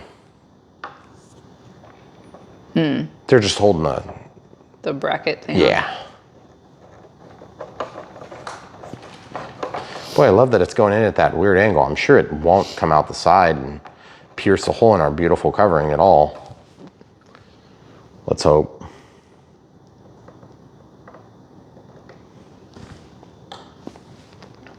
I'm sure there's some mechanic watching saying, I can't believe you would put glue on the end of your shaft. You have to put it on the tip. Yeah, I kind of realize that, but I'm just, you know, a little bit done building this plane.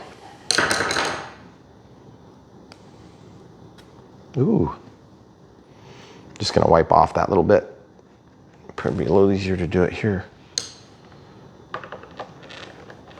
don't know if you guys saw that, but that was a maneuver where I was saving a Q-tip. Yes. Because they're expensive. We're running short. Pay our taxes still. Seriously.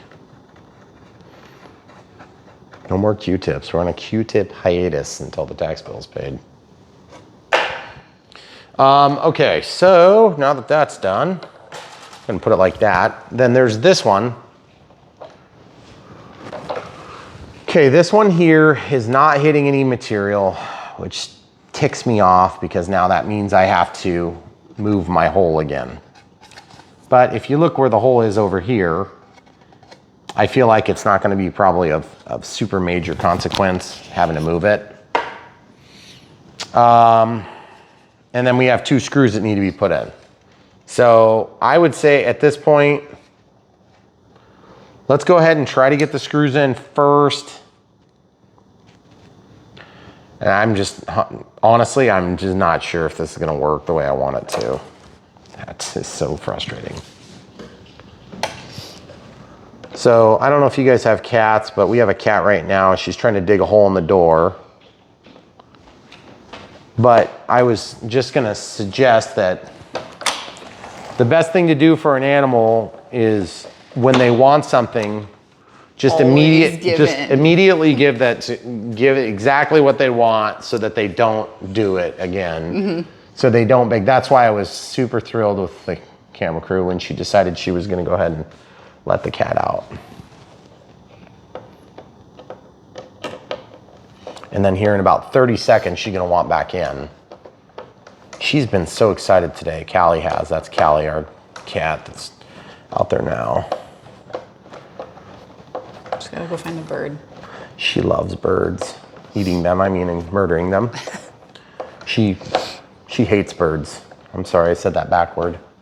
She loves to eat their flesh. Yes. Right? Yes. Except she doesn't really eat them. She just kind of like murders them and then plays with their living body still for fun.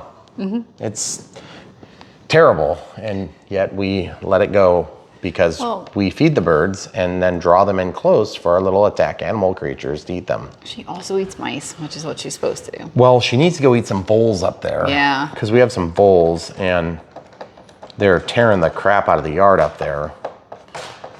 Okay, well, these screws are going in okay. So as per usual in Brian Phillips RC style, I have made a complete 180 on my opinion about the screws. Just mere moments ago, if you rewind, you'll hear me complaining about how terrible they work, and now I'm doing it. And it's working. Doesn't mean it wasn't terrible. They do seem to be about 17 times longer than they would have to be. Yeah. But where's the fun in having the right length screw? Really? Where is the fun? Is there fun in it? I don't think so. The Chinese know best. Maybe it's part of like a sinister plan to keep us busy. Give them all the screws that are too long. We give the American screws very long screws. We keep them busy while we plan the attack. Ha ha ha. It's like, hey, Chinese, put the airplanes on sale. You'll keep us busy longer. Ooh, good idea. How many different vendors have we just offended? Oh. If they're watching this deep into the video, they are into our channel. Yeah. So they're probably like, whatever, no, I forgive him. He's one of the stupid Americans that we love. He sells a lot of airplane.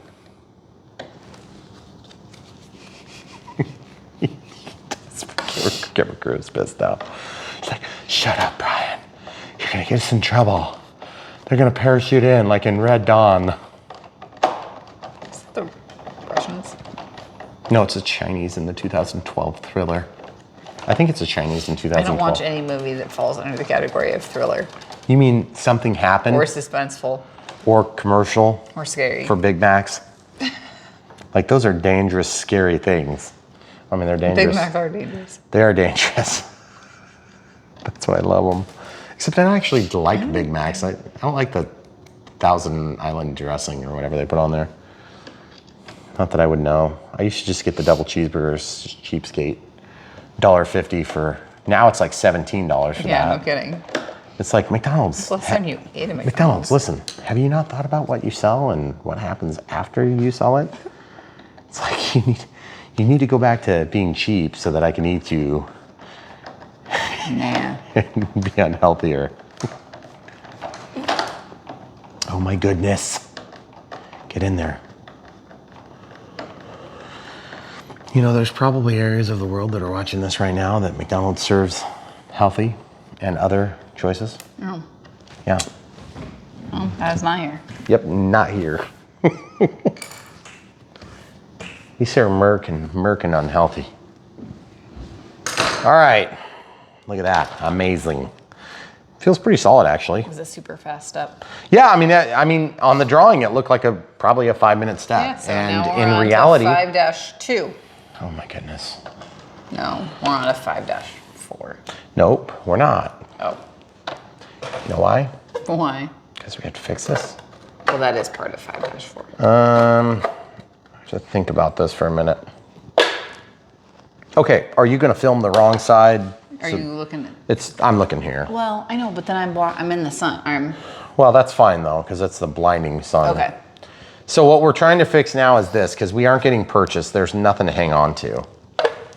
So yeah, I was going to say, you're going to have to still let me get to the tools though, if you're in that spot. I don't know. I almost am a little bit tempted to just put some cotton in there, which I kind of I wonder if I could screw some cotton in there. And then just leave it in that spot? No, and then hold the CA. Well, I mean, yeah, I mean, that would be kind of the rationale. I don't know if I can get lucky enough to do that, but let's try that because I'm lazy.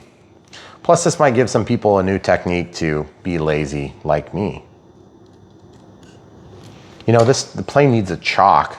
I'm gonna make a chock out of that thing. But this is all contingent on getting lucky.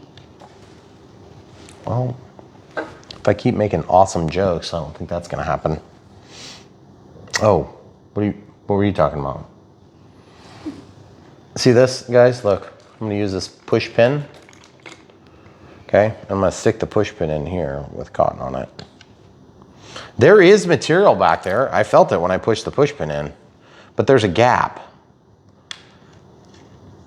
Okay, and you guys are probably like, what in the frick are you doing, Brian? Well, you'll see. I'm gonna stuff the hole with cotton, okay? And yes, cotton. This is from a Q-tip because everybody that has their Loctite in the kitchen also has this crap in their kitchen. And this is also a good trick for somebody that has an accident and like puts their holes like right in the middle of the covering film instead of like on a supportive place. Like there's nothing here. Then there's a rib there. See? Now it's in.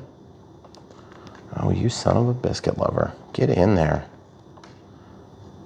You're like, what are you doing, Brian? I'm gonna put it in there and then I'm gonna stick CA in there. And then I'm gonna stick the screw in there and guess what's gonna happen? It's gonna hold. Because guess what? This is gonna act as a media for purchase on the threads. And it's gonna fill the gap between whatever's back there and where I am now. See, there it goes, there it goes. See, it's going in, going in. Ooh, yeah, it's gonna be good. And this is just one of those stupid, weird things that you figure out over the years. And see, I'm gonna turn the screwdriver. See, that's kind of walking it in there. Ooh, look at that, fancy dance. Fancy dance, looks beautiful. Okay, so now the next step is knock your glue over. Then after you're done knocking that glue over, grab the tip of your screwdriver, load up your screw, put some glue on it, like this. Hold the plane, give yourself every advantage to get this thing lined up the first time. You son of a biscuit lover. As you can see, I just dropped that. So I gotta wipe the CA off of my counter. See, and that's yeah, thank you. Thank you.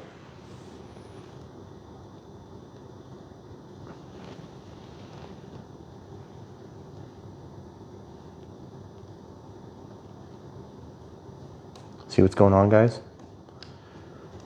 It's spinning, but there ain't much going on, right? That's because the CA is gonna activate.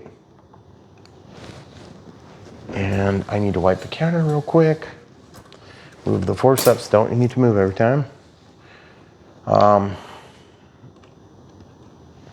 then the big thing is, once you pull that out, my hope is that that CA will activate in the fibers, and it'll make a little backing material.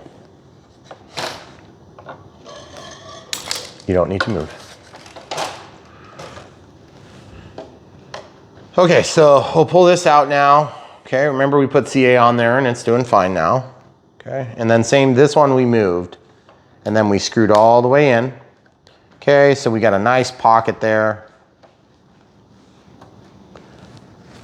All right, so we showed you two different methods there on how to kind of make your cowling work better, your cowl work better. So now when we go to put this back on, we're gonna get this center hole lined up, and this is where you gotta be real careful, especially the first or second time, because a lot of times, you won't believe me when I say this, you will just drill a new hole if you're not careful. because it's not that hard to start a new hole, but you want to get it right where it was so that you don't have another hole. And so if in doubt, check. There it is, there's the hole. And there's no real great easy way to do it. You just kind of check until you see it. Okay, so that's nice and solid. Oh. Okay, so now this one is the one that we modified. So it's going to be challenging to see. And I'm running into this plastic point. I don't know if I'm going to be able to get over the top of it. I don't think I will.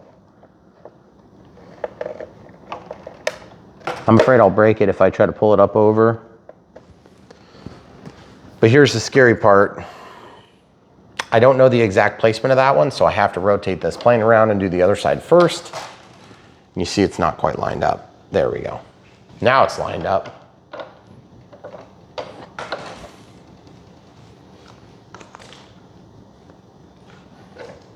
You want to pause for a sec?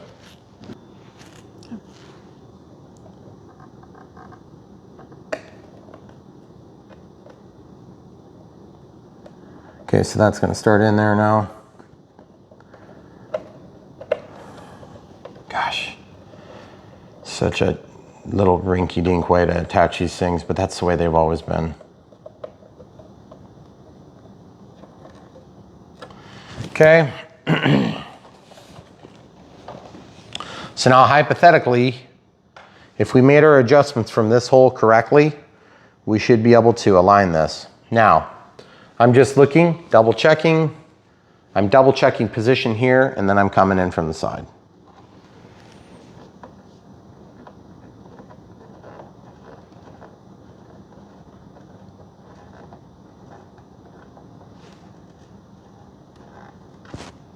So we got it. Oh man, that was way more exhausting than I thought it was going to be. But it is on there and it looks pretty good other than the huge blatant errors that we made. And nobody will know about them except for the people that watched in this video. So like 4. 4 people? I hope it's more than 4. That watch all the way through? It's probably about right. Okay, so the next move we have to make is we have to actually probably look at the manual and see what's next, okay? Because, you know, we could mount this prop and just kind of get that on there just so, you know, it's where it is. It's gonna look cool too. And then people can complain about how dangerous that is because we want to give them lots of fodder. I almost wonder if that washer shouldn't be there. Why would they give it to you then? For people that use a nut style adapter. Like if you don't want that round spinner on the front, you could use a nut with that. See, I don't know that that really does anything more. This may not go all the way down and make contact now. It makes contact. Looks better too. And it's got more surface area. I think it's a win-win-win. Okay, so we'll keep that for another application then. Okay. All right, so the next step we have is technically we can either do servos or we could do this bomb thing on the bottom. Oh, that's the ESC. I think we should just take this moment and do the bomb thing on the bottom because now that we have other stuff mounted, man, that is just not structurally sound at all. We're gonna fix that too, which is frustrating.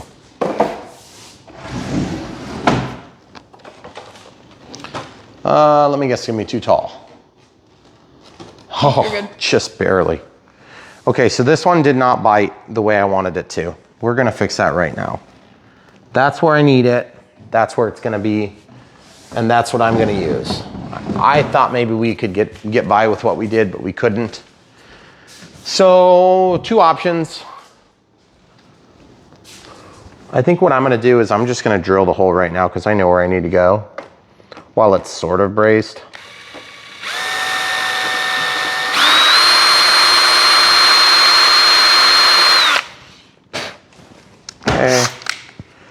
And then little screwdriver. We'll just take this out. This was the one that we tried to put cotton in. And while it probably would work if I would really be in a pinch, and then look at that. Look at the trees. Is it calm? No, they're still moving quite a bit. Sometimes when I look out and it's calm at sunset like this, it makes me cry a little because I don't have a plane done. And this one we definitely don't have done. 1 drip of CA. And I apologize. I know there's a lot of steps on these builds here, Camera Crew, where I'm blocking and folks watching at home. It's really hard not to. Yeah. I mean, it's like really, really hard because there are certain steps there's not really an option. Okay. So now the bomb, or whatever that thing is.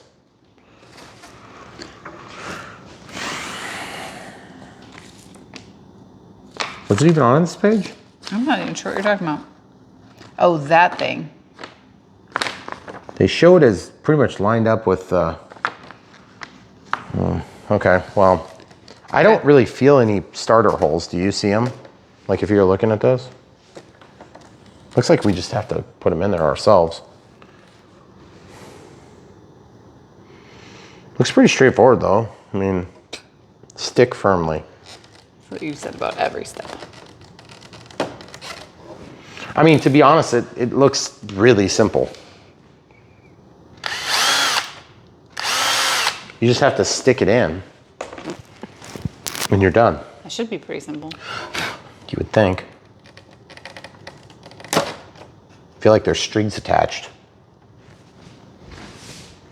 It would have been simple if my holes would have been drilled straight. Of course, you guys probably can't tell from that angle. Oh, that was cool. So I am going to now glue this and this.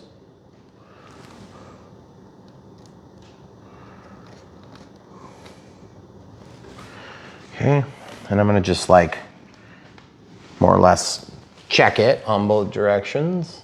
Just kind of get it where I want it. I think it's supposed to stand off quite a bit. I need to be in the front here so I can see it.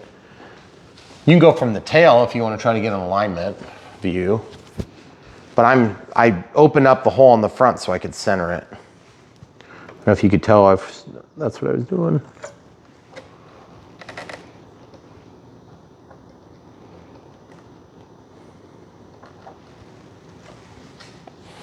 Because that's the sort of thing that it's strange. The little details, if they're not straight, you may notice that more than you'll notice other like actually critical things. I don't know why that is on models. Maybe it's just because it's a, you know, like an attention getter. I just put kicker on this so I could set that glue.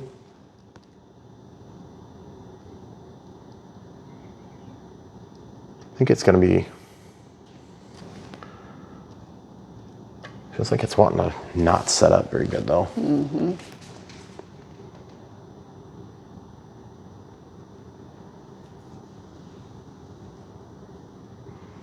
So I put it up on the shaft halfway up and just let it run down.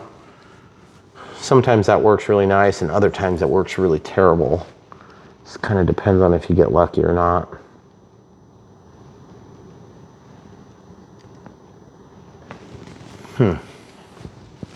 Okay, well I guess in this case I have to use the dip tip. The dipstick. The dipstick. There, dipstick. And the dipstick. We'll see if that goes. Oh no, don't you be dripping. And by the way, with this silver, you gotta be careful because if you rub this with like a sharp, like with CA in your cloth, you will almost certainly scratch the crap out of it and you'll see. You'll 100% see it. Yep, you will see. So be super careful not to do that if you can avoid it. There's some sort of weird damage over there. I can't figure out if I did that or if that was just the way it was. See? It's in there good. Like I can pick up the plane with that now. Not that I'm gonna do that because that'd be pretty dumb. All right, so now that the bomb thing, whatever it is installed, I'm gonna flip the plane back on its belly. And I think I wanna try something different with this. It's hard to see inside sometimes. I wanna see if I can do a little bit different angle and then still have it secured nicely. Not sure I'm gonna be able to get away with it. Ooh, that might work pretty good. See? Can you see? We're gonna be working on servos next, I think. Maybe. Okay, so this is where the gun's gonna go. And we talked about installing that later, so we'll resist. Because I really wanna put it in. Oh, come on, let's just put it in. Let's just put it in. I wanna put the gun in. I'm excited about the gun. Are the instructions on that page? Yeah. So you have to drill a hole to pass this through. What? You got to drill a hole to get that through, but then you've got the sights up here. Oh. Look, that slides. I don't think that this thing is supposed to be glued in there because you're supposed to be able to. Yeah, that doesn't come out. That's not gonna help you. Okie dokie. Well, in that case, I guess we got to drill a hole big enough to pass that under and through. Okay. So, let's look. Let's look at our drill bit choices. Probably just gonna do like 1/4 inch, see if that's enough. Okay. So then I need something to screw up against. Ooh, that's the other thought. You better be thinking about this too, guys. When you put this thing in here, you're gonna have these 3 support points. And those things are gonna need to be, like, how the heck is that gonna work?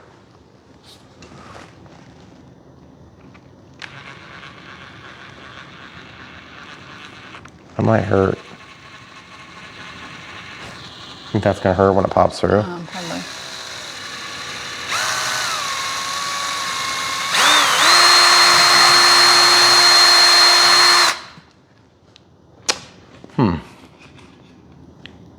It's not centered.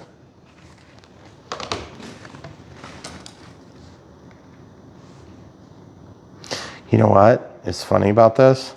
what? I'm gonna have to open up the hole anyway. But now that I've missed the hole placement by that far, how did I get it so far off? Because when you can't, how do you screw on a plastic bubble? It slipped, that's why. Yeah. Let's see if that's big enough. No, it's gotta be pretty huge actually. It's gonna have to be huge. Huge. We're gonna have to do the 3/8.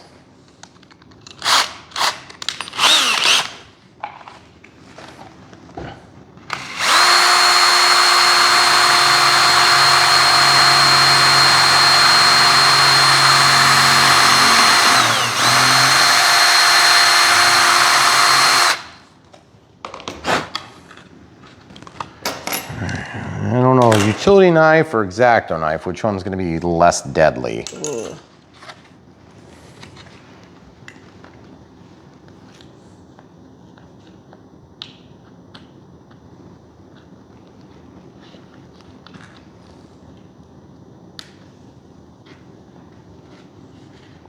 Please don't distract me while I'm doing this. I don't want to stab myself on camera again. I haven't done that for like a couple of years.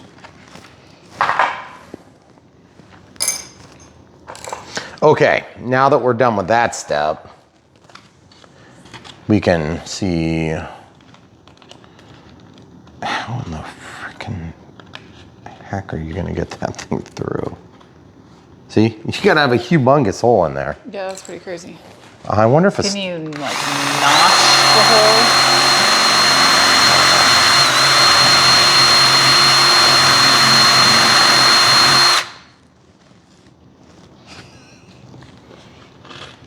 Doesn't seem like that was part of the plan. Did I loosen? I felt like I had the chuck pretty tight on there. Did I like loosen it maybe? And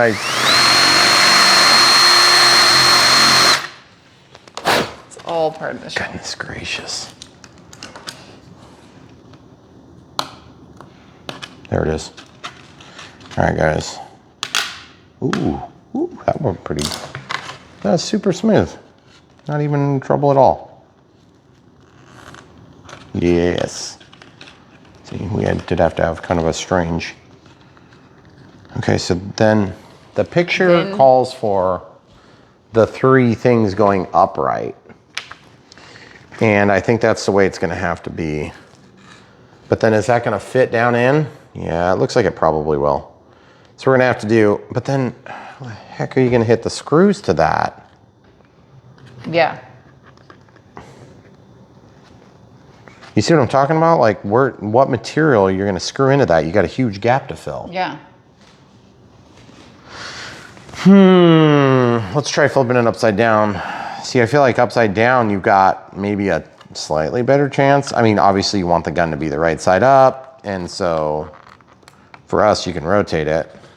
I don't know if yours will rotate though. I don't think it's supposed to. All right, I need to.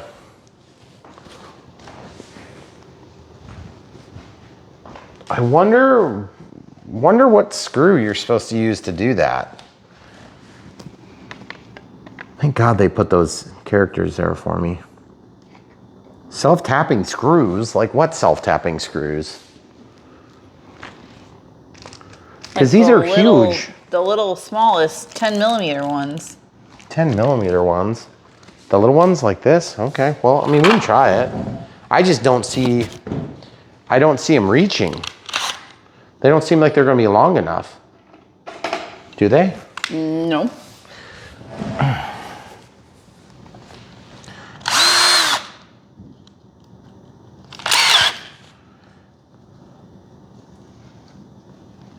How are you gonna hold it all together? You mean, how am I gonna hold it together so I can drill the hole so then I can put the screw together? Yeah.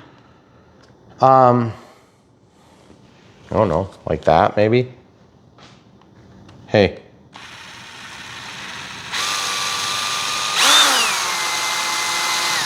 Okay. So now we are gonna, this is the screws that they're talking about, I think.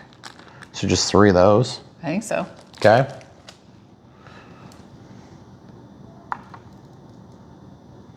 Let's see if we can even get one to reach.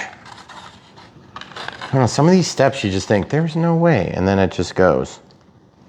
And then other times there's no way, and it definitely does not go. Would you? Ooh, that's pretty good. Uh-oh, it's splitting. Are you freaking kidding me? It's splitting. The black part is splitting? Yeah. Oh, jeez. I don't know. Oh, son of a biscuit lover. Okay, well, it just split on the plywood, so I can at least touch that up real quick. I don't know that it's gonna continue to split though, is the other thing. See? That's so annoying. That's annoying. I can just do it with a marker, it'll be no big deal. This will actually work okay. It's just the ply came off. I think I am gonna, oh, geez, the angle's so awkward. Wait, is that gonna undermine my ability to actually, that shaft size is, ugh, it's right there.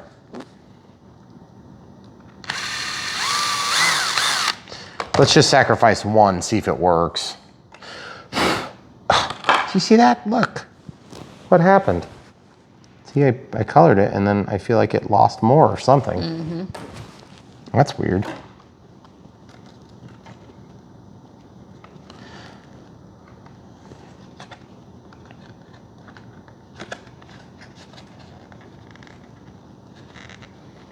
Oh man. How did I get that through earlier? Oh yes. Let's see if it'll go.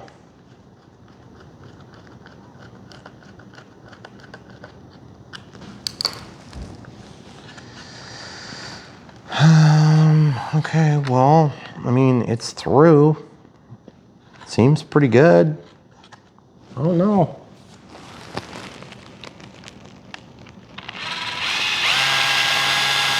Oh, son of a gun.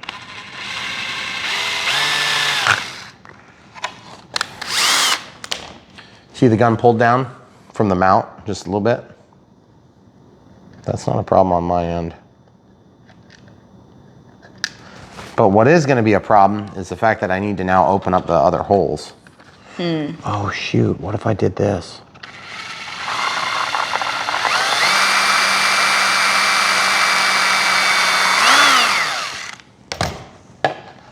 That might make it. Oh, jeez. You know what I just did? Did you make 2 holes? I drilled the same side. I made a second hole on the same side. Oh. Oh man, that's so dumb. Because I flipped it over upside down. Mm-hmm. I didn't think about it. I thought you were doing the other side too. I thought I was doing the other side. Oh, that is so embarrassing and stupid. Whatever. Guess it's gonna be a holy windshield. Simulated gunfire.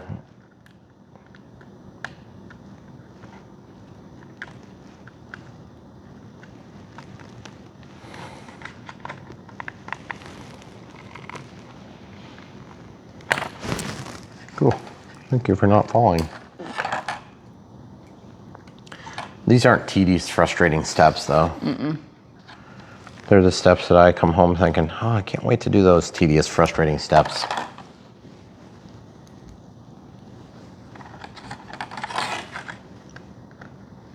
Man, when this thing flies, it's going to be like, it's just going to be exactly like childbirth, right?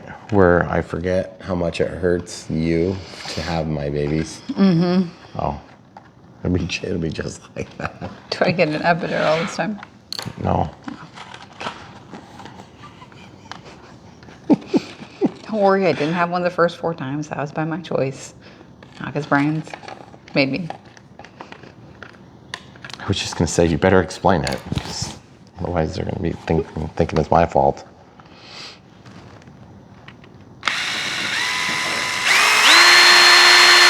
Whoa, buddy. That was all at once. Oh, you know what I didn't do? I didn't drill through the back and hit the wrong side. Mm-hmm.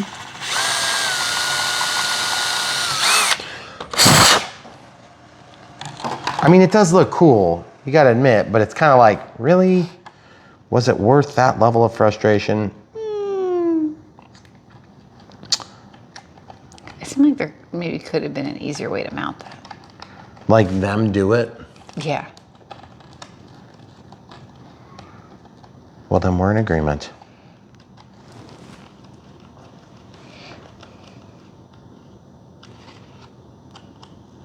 Ooh, pull that one tight and it should point the gun back more. Oh yeah, that's so cool. What? Make fun of your Good thing that's not what you said after childbirth. totally mature husband. That's so cool. Yes. I mean, it does look cool.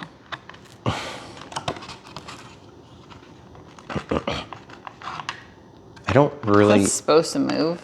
I don't know if that's supposed to move or if it just happens to move. I'm gonna get the mount tight though, because I think that's the best way to have it so that the glass is tight to the, or I mean the plastic is glass. Plastic is tight to the glass. Jeez. Okay, pretty cool. Okay. Let's make sure this still goes on. Oh, that is really cool. I do think it's funny when you see these models on the websites. Not like BrianPhillipsRC.com, but when you see them on the websites and it's like from the manufacturer direct and they don't even have all these things in here because they're like, oh, it take too long. It's like, but you want us to do it?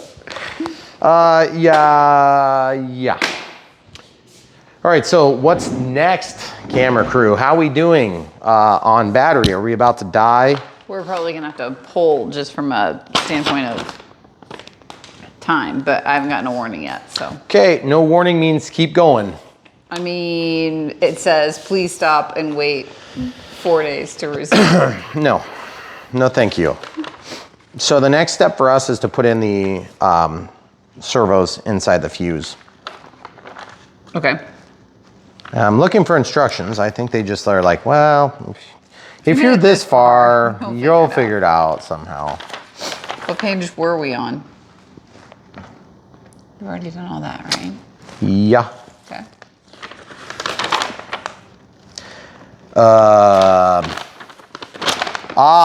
Yes, I see. Install the servos inside the fuselage. The servo is fixed to the wooden block inside the fuselage. Okay, the easy connector is installed on the servo arm. The other end of the steel rod is threaded into the easy connector. Oh, I've heard it's easy before. I was gonna say, easy seems... Notice how that's one? One step. Yep. Hey, you know what? That's actually probably one that's worth one. Only of a fraction of a step. So let's go ahead and do that right now. Okay. Oh yeah. Feels dark in here. Could it be that the sun is setting? Could be. Hold on. Let's show the people. It's a beautiful sunset. Let's show the people. It is pretty, actually. There is a time when we film, and it happens to be like in the afternoons like this, and when the sun is right about there, it goes, yeah, and it radiates our kitchen, and it makes it super bright, but it's actually terrible for filming. It is. Because it's way too much exposure, and anybody who's ever worked with cameras know exactly what I'm talking about. Okay, so there's basically 2 spots for servos in there. Oh. And we have to figure out which one's which. So that's pretty easy because you can just grab the rod and that's the elevator. And then that's the rudder. So as you can see. So I don't know if there's like some magical way. Sometimes I find that bracing these is the best thing you can do, but there's not always like a really convenient way to do it. Also, there's a chair here that they provide. Oh. Now while that's really cool, I don't know how the heck you're gonna do that. And then there's this weird thing here that was between something at one point. And I don't know if it goes right here, where that would normally go. Or there's 2 slots in it, but they don't show a detail of how to put it in. So I'm honestly not sure. I know what this is. This is for the wings, so we know that goes, you know, with the wings. We know how that assembly should basically function. We know what hardware goes with that. So this is what we have to do sometimes in these builds, guys. You have to do the process of elimination just to make a decision on what's next, okay? So that's all there. Obviously the wood blocks, we're pretty much done with. There's a couple of nuts in here. There's no spinner to attach. I don't know what the heck these random ones are. Then there's more here, which are for the heck are those for? Well, we're gonna have to screw those wing things on. The wing struts. What goes with that? Those are mounted by the big ones. These go with the servos. These go with the servos. Okay. So this has the screws to mount them. Okay. Where are the servos? They're right here. Oh, okay. Yeah, we've got them where they're supposed to. Okay. They were hooked up to the servo tester, the XBC 100 battery tester, which is also a servo checker. If you don't have one of those, it's a must-have. Yep. And there's a couple of different varieties of those out there, but we obviously are preferential to that because we've had real good luck with it. And just, you know, we're not like totally in denial. You know, we like the Spectrum stuff because we work with them, but we like the Spectrum stuff because we worked with them before we worked with them. Yep. And we've had good luck. And we know there's some of you guys out there that are Futaba guys or whatever. It's not gonna matter. You can use Futaba on this plane. So if you like this plane and you wanna buy it, you wanna support us, we say this about 20 or 30 or 50 times a video because we wanna just make sure there's no ambiguity. When you buy from the links, it helps support our channel financially. That means that we make commissions when you buy things, okay? We are not gonna mislead you about this plane being awesome compared to that plane being awesome compared to that helicopter being awesome we kind of like them all to a certain degree, but there's definitely levels of suckiness. Yeah. The build quality on these is really high, but mostly because you do like a lot of it. Yeah. I hate that about this model. Just like the PT-17, hated how long it took. It was terrible. I mean, 40 hours plus on that plane. And for us, like, we just can't afford that kind of time in our lifestyle. So for us, it's a big deal, but this plane's gonna be awesome when it's done. Other planes, easy connectors here. Other planes, you know, we don't really care which planes you decide to buy. What we're trying to do here on our channel is to help prevent one and dones, bring people back up to speed that are getting back into the hobby, and then obviously bring you guys, you know, like lots of reviews on the latest and greatest stuff, which is great. Like we love it too. I mean, who wouldn't love to get free planes, right? So, I mean, we are not in denial about that. But the first person that says, well, I wouldn't take free planes, well, then we'll just know you're a liar. Right. Because, yeah, we know you're a liar because everybody that's in this hobby would take free planes. Now, that being said, not everybody would put up the hassles that come with it. But at the end of the day, I mean, we have hundreds of planes and I love a lot of them. And then I love some of them a lot less. And then some of them are really bad. Mm-hmm. And we will tell you when they're really bad. But also we go the extra mile to try to bring you guys truthful reviews because like really, we don't care which one you pick. We just want to be in front of you, you know, with good information so that you guys can do side-by-side comparisons. And it would be nice if like every manufacturer would work with us, but we're realists. It's not always going to happen that way. And at the end of the day, we have, at this point in our lives, a little bit too much to handle anyway. So as far as I'm concerned, if companies want to badmouth us and not work with us, then that's probably okay. It's not really going to hurt us because we can't do that much more anyway, right? Right. So. Well, and we know that everybody has a budget, whatever that is. And so. Just like we do. Right. So we want you to see if you're going to spend whatever your budget is that month. Yeah. What's your best choice? What do you really want? And you don't have to buy the one that just happened to be released. Right. And that's one of the big misnomers. I think that a lot of you guys that are in this hobby, just getting back to it. I mean, you've come back. There's been a lot of planes released for a long time. But what you're gonna find is that a lot of planes don't stay released for a long time. And so that would be the only big caveat I make when I talk about, you don't have to pick the plane that we're doing now. But the thing is, if you're watching a plane that we did like 4 years ago, it's not impossible that that plane isn't even available anymore. Right. And that's pretty common. So it's like, if you really think you might want the plane, see if you can work it in your budget, buy it, and then just hang on to it. Yeah. But along the same lines, you may do that and then find out that they come out with a version 2 that's like fix that one annoying problem that everybody had, or the nose gear that bends too easy. And by the way, millions of questions about this. On the T28, there is propensity to bend the nose gear because when you crash. It's not the nose gear's fault, it's my fault as a pilot. And it's your fault as a pilot too if you're the one that bent it. Now that being said, it is annoying that you have to buy a set of landing gear from Horizon. I agree, it's annoying, you know, but they're not gonna change that. I'm sorry, I've already made my comments about it and I've told them how I think about it. But they just, they're gonna sell the kits because they get them from some other manufacturer somewhere. It's not like they make all this stuff themselves. They resell things just like all these distributors. They're not in Shenzhen, China either. They're an American company with American families that are doing a good service to the industry. And some of you are gonna say, Horizon's evil. Like, what are you talking about? It's like they're in an industry that makes less money per effort than they could do in another industry. Don't beat people up that are doing what you love, because that's what's gonna happen, is that they'll just be like, well, screw this, I can go make more money selling apples. Right. Or I can make more money, you know, working on industrial scales.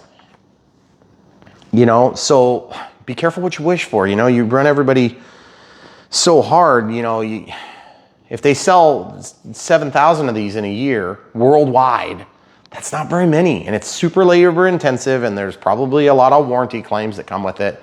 So just imagine those headaches. Now juxtapose that to a lawn mowing business where the grass keeps growing and the grass keeps growing and the grass keeps growing. Or a garbage company that has, you know, like you keep generating garbage, they keep picking it up.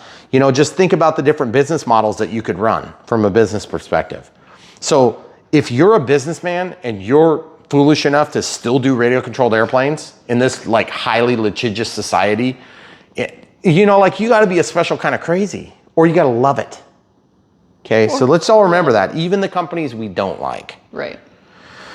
So anyway, that's my soapbox statement for the day. We should talk about Will Smith some more. we haven't talked enough about that in this video. But anyway, guys, just keep that in mind. You know, Everybody wants to be the biggest and the best until they get there, and then everybody wants to hate on you. I don't know why that is. It's hilarious. But obviously, we're not the biggest or the best. And we don't claim to be.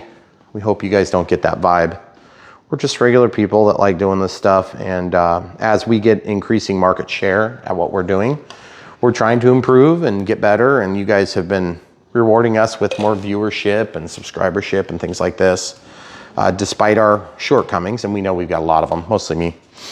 So we appreciate that. And if you guys want to help keep the action coming, the best thing you can do is basically buy stuff from the links. That's how you financially support us, which we've mentioned another, 14 times in this video. Granted, this is a long video. You may have noticed that it's like half a work week long.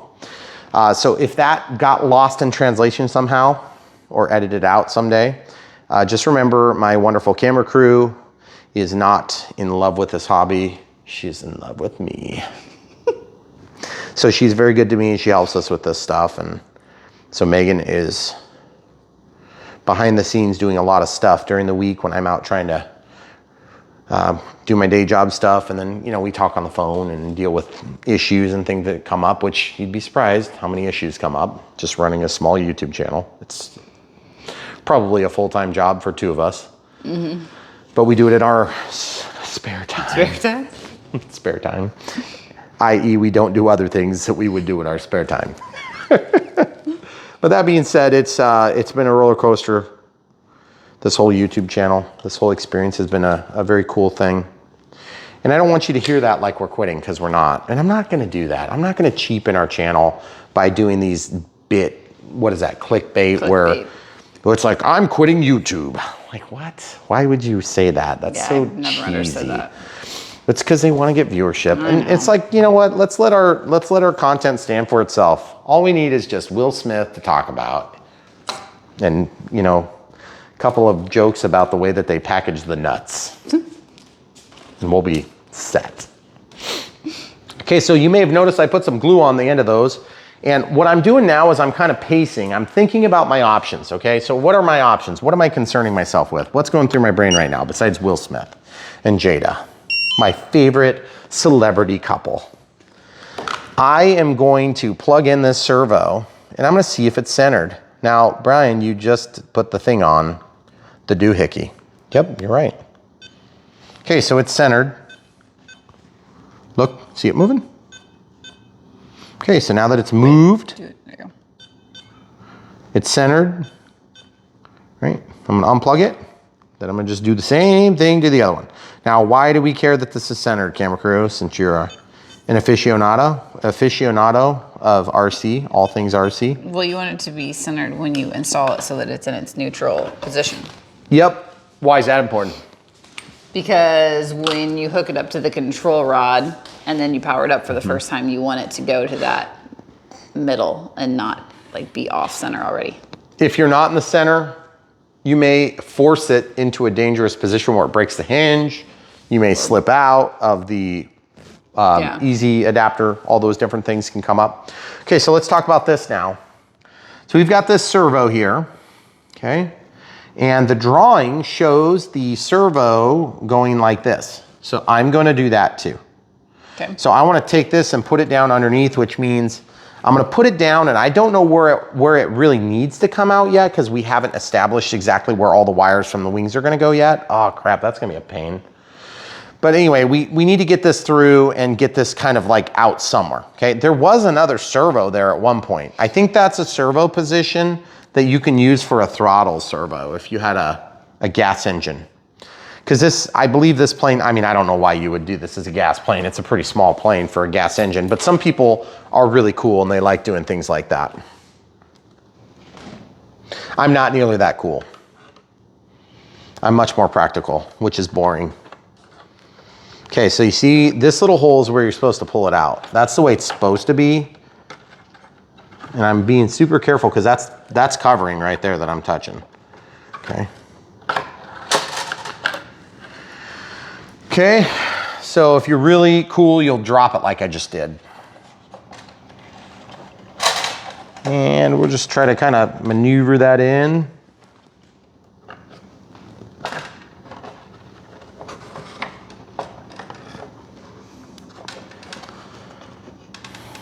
Oh man. Oh shucks, it just doesn't seem like it wants to go in the hole. I wonder what I'm gonna do. Feels like it just, there's like a bunch of different angles that you could possibly grab it from that none of them seem to work. It's probably about the way it's filming too, right? I'm just trying to watch through the because window. look, I can't force it tight into that block because then I'll rip the cable off. I don't know if you can tell that from watching. And no, I can't really kind of like move my body out of the way.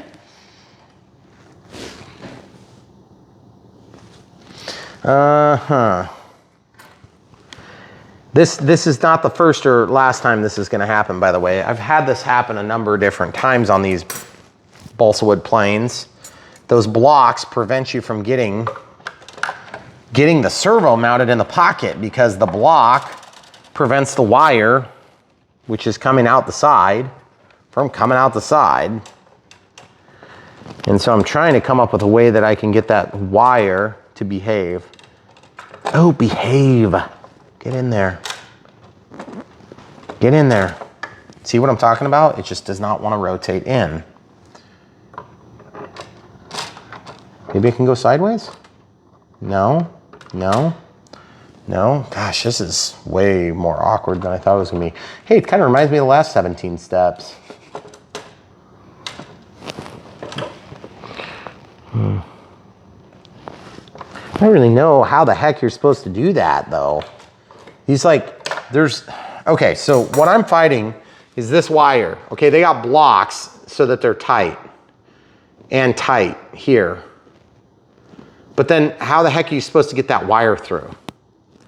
So I don't know if we're just gonna have to pull it real tight and then hope it goes, but I mean, that's like really hard on your wires. Yeah. So I'm not sure if I'm gonna have to take and groove it out right here so that I can get the wire through. Oh.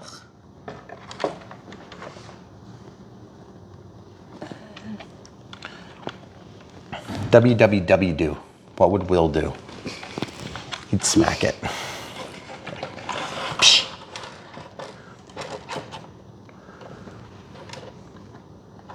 Come on now. I'm just gonna try force it through and hope I don't rip the wire because I don't know what the heck else I'm gonna do. Yeah, that ain't going through. I hate to break it to myself. It ain't going through. Okay. All right, so now that we know what's gonna have to happen, this is what I'm gonna do. I'm gonna take my drill. I'm gonna put in a relatively large drill bit, something that I can get some side pressure on without breaking it. Like 5/16. I'm gonna actually get the chuck tight so it doesn't fall and break the covering. And then look.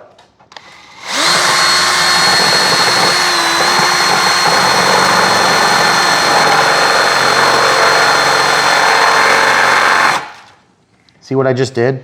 What are you doing? You're gonna have to turn the light on if you wanna see. Hold on, which way is the other one gonna go? I'm making a pocket so that the wire can pass by and not get cut off.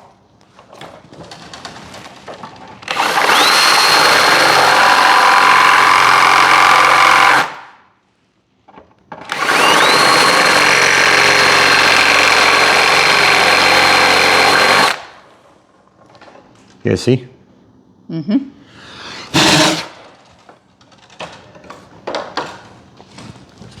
That's kind of a not fun thing to do when you're this far into a model build, because you don't want to destroy the model that you've spent all this time on. Really, honestly, kind of regardless of how much you spent or didn't spend on it. Especially if you love these planes. I'm gonna see if I can get this wire to pull through quick so I can have that out of the way too. I don't know if you can see anything. Your flash is certainly not. If it's necessary for them, that's fine, but otherwise Well, I'll turn off for a second because I'm kind of looking through the window. Then I'll show them when you get it in. Okay, good, because it's blinding for me. All right, good, cool. Again, I'm sure there's somebody at home that's like, can't believe you asked me to shut the flash off. It's like, yeah, well, you try it once. Yeah.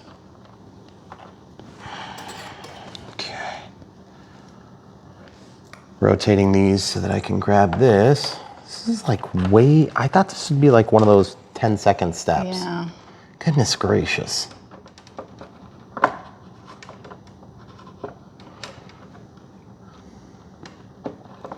See how it just doesn't want to pivot for me?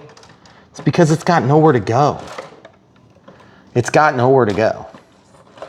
So what's gonna happen is I have to take more material. I think I'm on the right track to a solution. Here, let's show the people at home.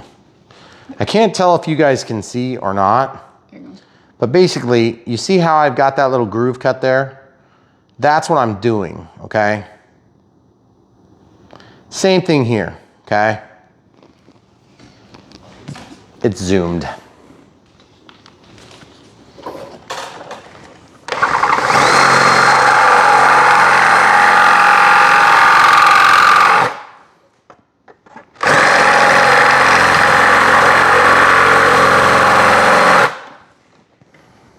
More.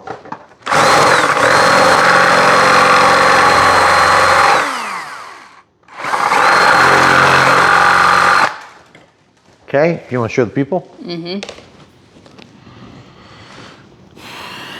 Okay, good.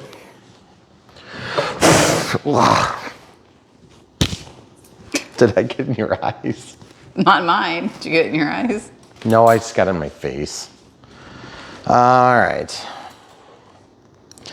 So kind of the same scenario as before, just got to feed the wire through again, because like if you don't get the wire through, it's going to be a harder thing to do later. And you only have to do it right once. You got to do it right like as many times as it takes, guys. Not once, as many times as it takes. But honestly, like once we get these dropped in there, it should be a relatively simple thing, because then the last step would be to just get the easy whatevers, which probably we're gonna have to do before we drop them in, because then these aren't gonna rotate at all. How are you gonna get them in there? I don't know. I'm kind of dreading this step. It should have been the easiest step in the whole build. Oh yeah, buddy, look at that. She's going down, she's going down. Can you do that for a second? Yeah, but my hand's gonna be blocking the whole view.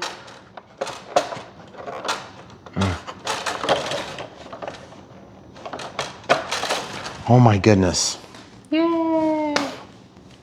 Okay. All right, so now, before I go any further at all, I'm gonna test this servo gun, because that was pretty rough on the wires. I think we're probably okay, but just to be on the safe side. So I have the servo on, the servo tester on. And I'm gonna hook it up so that I can have a Y splitter, because I'll test both of them here in a minute. And I'm worried about centered at this point. I'm worried about it just getting signal. Okay, so we can put it on a sweep, and you know what's cool about that? Did they say which side's which? They don't, do they? Okay, you wanna watch what's going on here?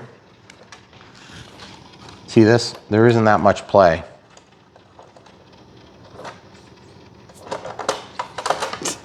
Look at that. Nice. Nice. Look at the window. Hold on. Just keep looking. Make her do it again. Oh, she left. She saw me, so she knows I'm gonna come get her. No, you're not gonna get her. You're gonna make her do that, because it's hilarious. It looks like she's, I'm grounding, come get me. Okay, so at this point, the elevator's hooked up, right? Yep. So I can technically tighten this, even though I need to put screws in, and I realize that. I'm just thinking about like how fun it's gonna be to get a screw all the way down there. Super. That's a lot of throw. Yeah, it is. Look, show the people. I am.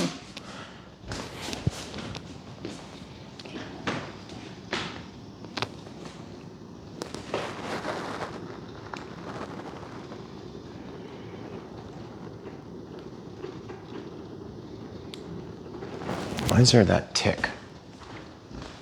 Oh, it's because it's as we hit the end of stroke, the servo moves. So hold on, I can hold it down.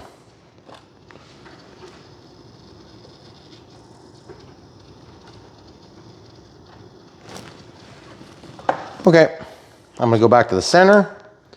Now it's time to put some screws in.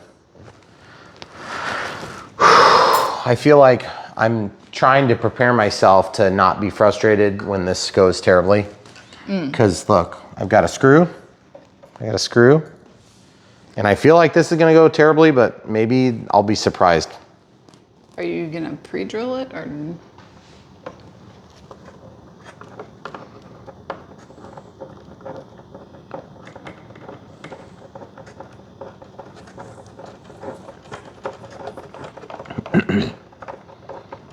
Sometimes you just gotta ram it in there. Okay. For the record, I feel like it still was a little bit on the strippy side. Oh. Not so good. Not because of the choice I made, because of the wood it is. So we may have to line the holes with CA again for the 47th time. Good. I don't know. Okay, so testing again. Hey, let's show them something from over here. See this? Okay, watch the milliamps. I'm bound. See how it's binding? That's how you can tell when you bind.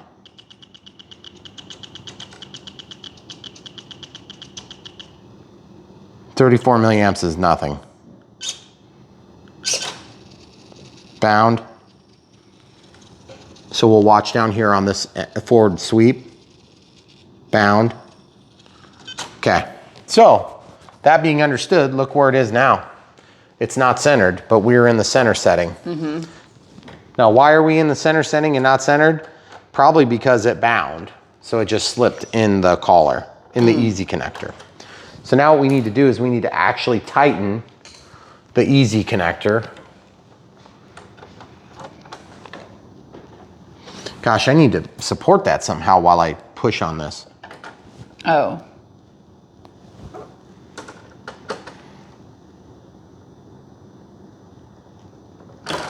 Okay. So now we can do the sweep again.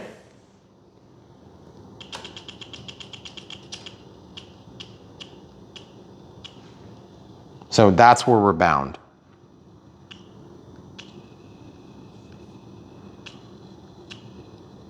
That's probably not enough to really make a huge stink about. Might just be at the end of stroke.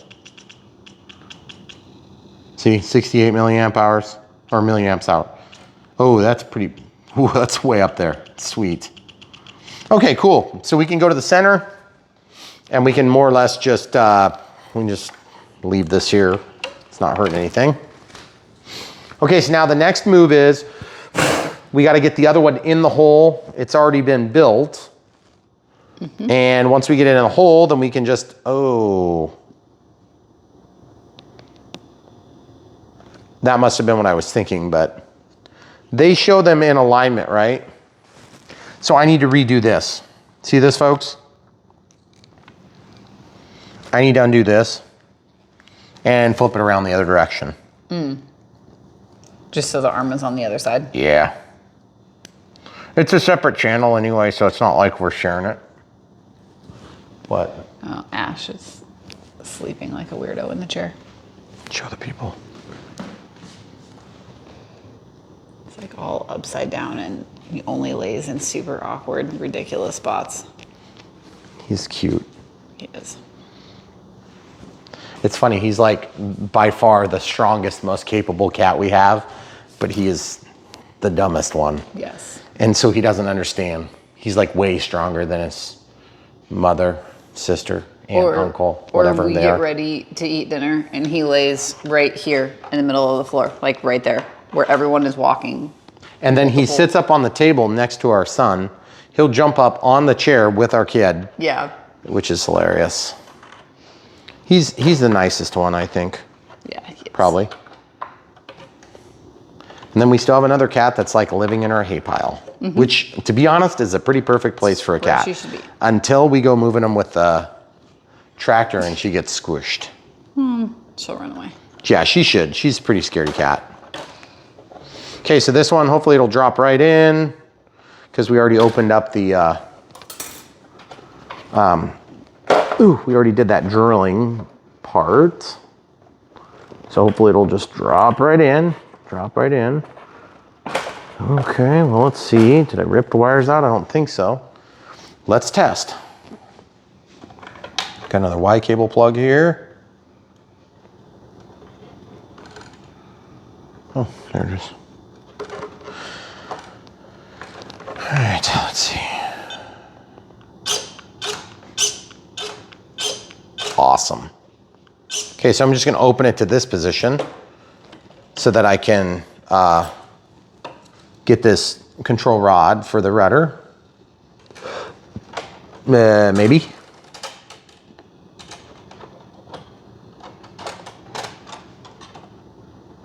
Oh, son of a biscuit lover.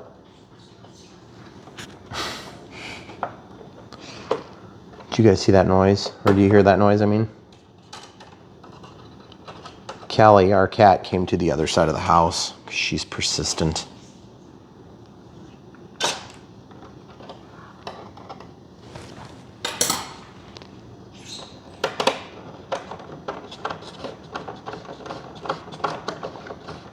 Okay.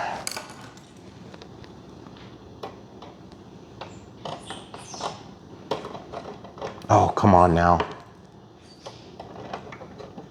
There it is. Get in there. Yes. Yes. Okay. So now, what I'm gonna do is the rudder, show the people the rudder. I'm gonna just twist it back to neutral. And then I'm gonna push the servo tight into the pocket and then tighten the screw to a reasonable level. Just, you know, just get a little bit of bite. Doesn't need to be totally tight.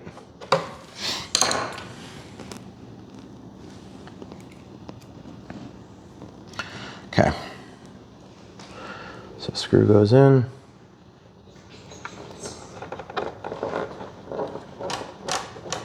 Yes. Oh my goodness. Here you go get her while you're putting your last screw in. Yes, during the last screw, show the people what she's done. She went all the way to the other side of the house. Now she's over here. Usually she'll stand on the edge of the grill so that you can see her better. Let's see. And then she comes in like, can't believe you made me wait outside. Me out there. Callie is the best hunter. She is. Okay, so now that those are all in, I'm a little bit nervous that that feels good. That feels good. That feels good. That feels a little strippy dippy if you ask me. What is it, the rudder? Mm-hmm.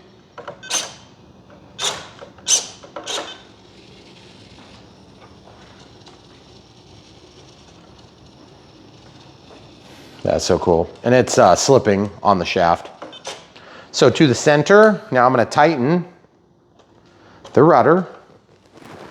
Again, I have to reach down in here and support the thing, which is not easy because it's like kind of tight in there. Okay, so now we do it again. Want to see? That's so cool.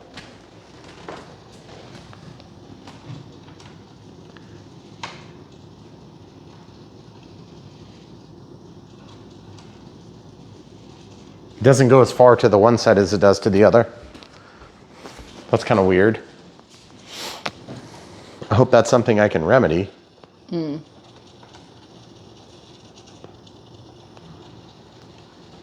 Oh, we're definitely overloading. Come show the people. Hurry, because I don't want to burn them out. See that, how it goes way up? Oh, yeah. Way up. Okay, I need to hold this, so let me hold it. Okay, so what you're gonna do is you're gonna look at that. You can tell when you bind up. And you're gonna look at this, and then you're gonna keep in mind where it's getting overloaded here.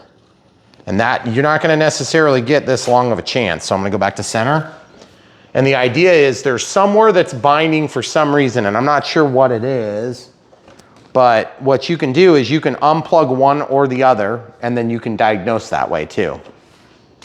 So I'm about 99% sure we had the elevator free, so we're gonna unplug the elevator and just leave that to its own devices for now. We don't really care about the elevator right this second. We'll come back to that. So now we can go and walk. See, we're starting to bind. Why are we starting to bind there? Look at the shape of the wing. 1 click, 2 clicks, 3 clicks, 4. See how it popped? You see how it pops? See that pop?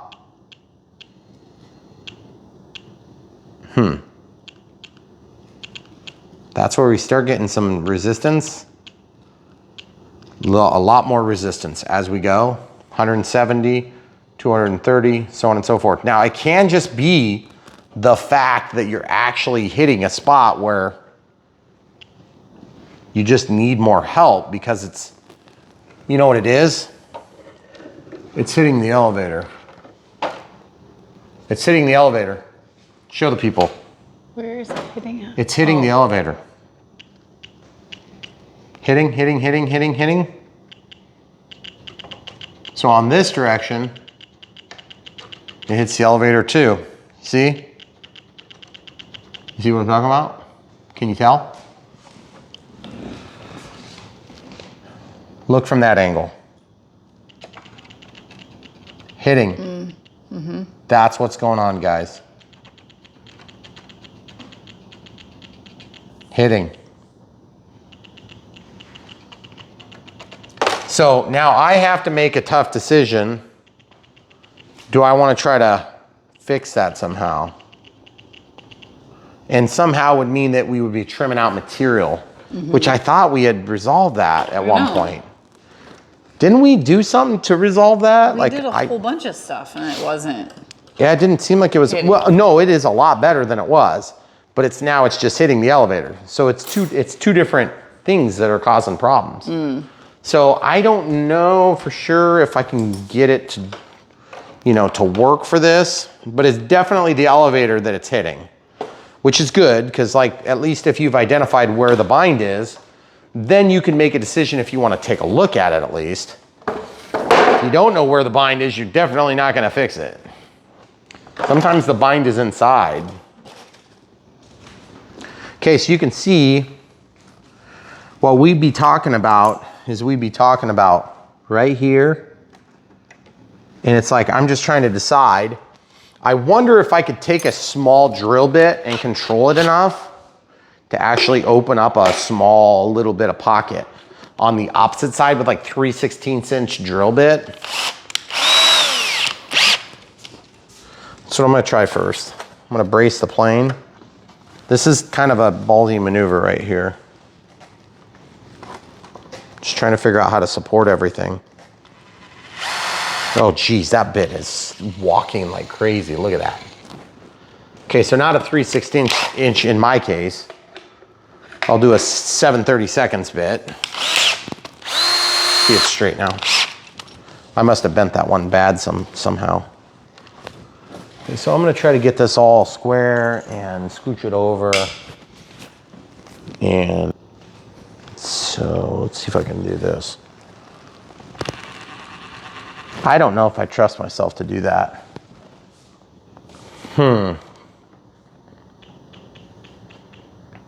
It's just about ready to touch. Nope, 510.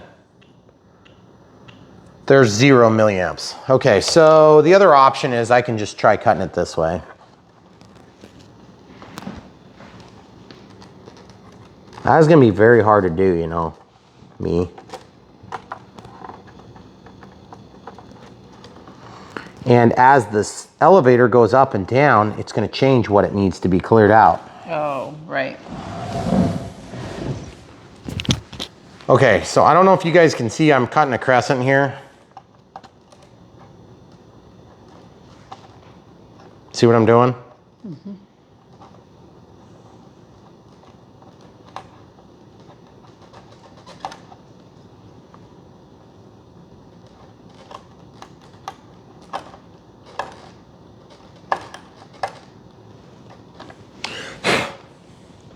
Okay, so let's try.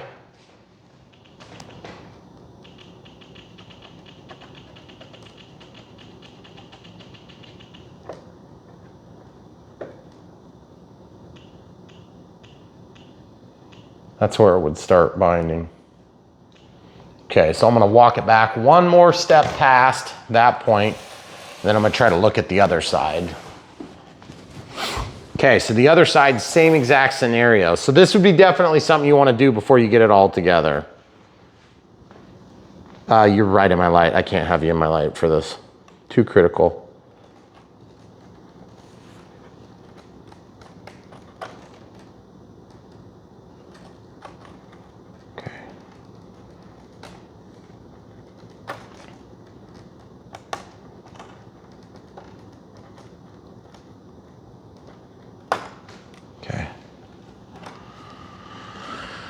All right, now I don't know if that's enough, but I definitely know that I need to probably study the movement a little bit. I probably don't want the battery on top of the plane for this.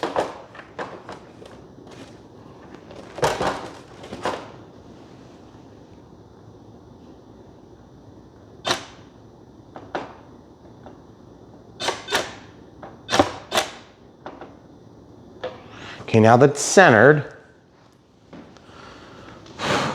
man, I need to try to get a little bit more material, specifically in the middle. Now this is another one where if you do your hinges even tighter than me, you're gonna have even more bind. I don't know how you're gonna do it. 442. 544. So we're definitely still hitting. Need to take more.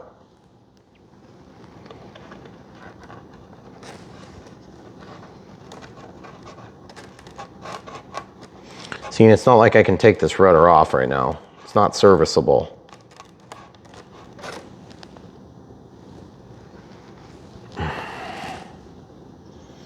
Oh, I can get it from under here though too.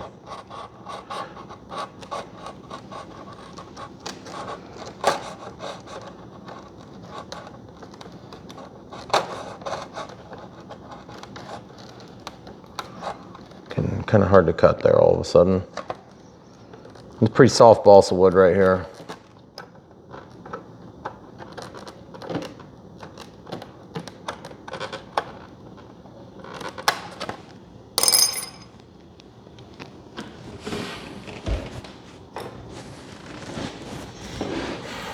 Screwdriver this time.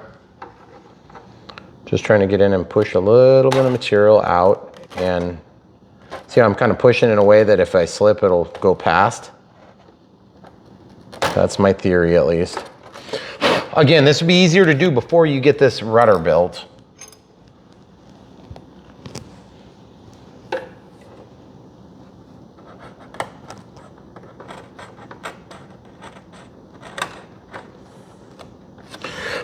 Okay, so now, how the heck is that still 400 some odd? Oh, there's something else we're running into as well. Because that's 102 centered. Then back here, oh yeah, it's definitely hitting. This one's hitting over here, it's actually hitting the elevator. That's got a gap between it and the elevator, but it gets real stiff on that far of a throw.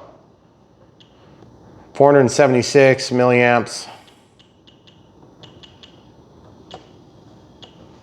That's where we're down to nothing and we're pretty much touching. So I think we're good. We've got enough material cleared out of there now.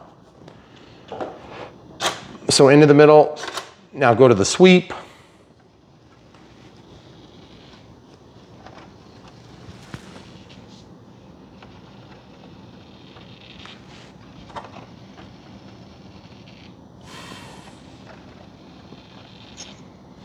See where I'm talking about being clear? Mm-hmm. Okay, so I need to go back over to the max side.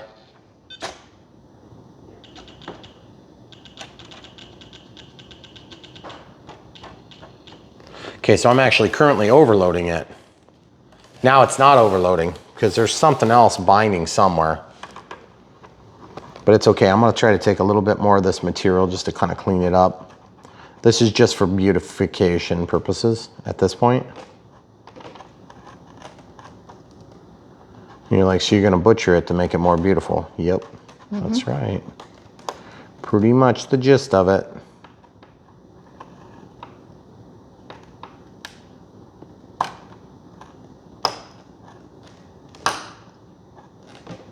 Ooh, buddy. Ooh. Ooh. Ooh.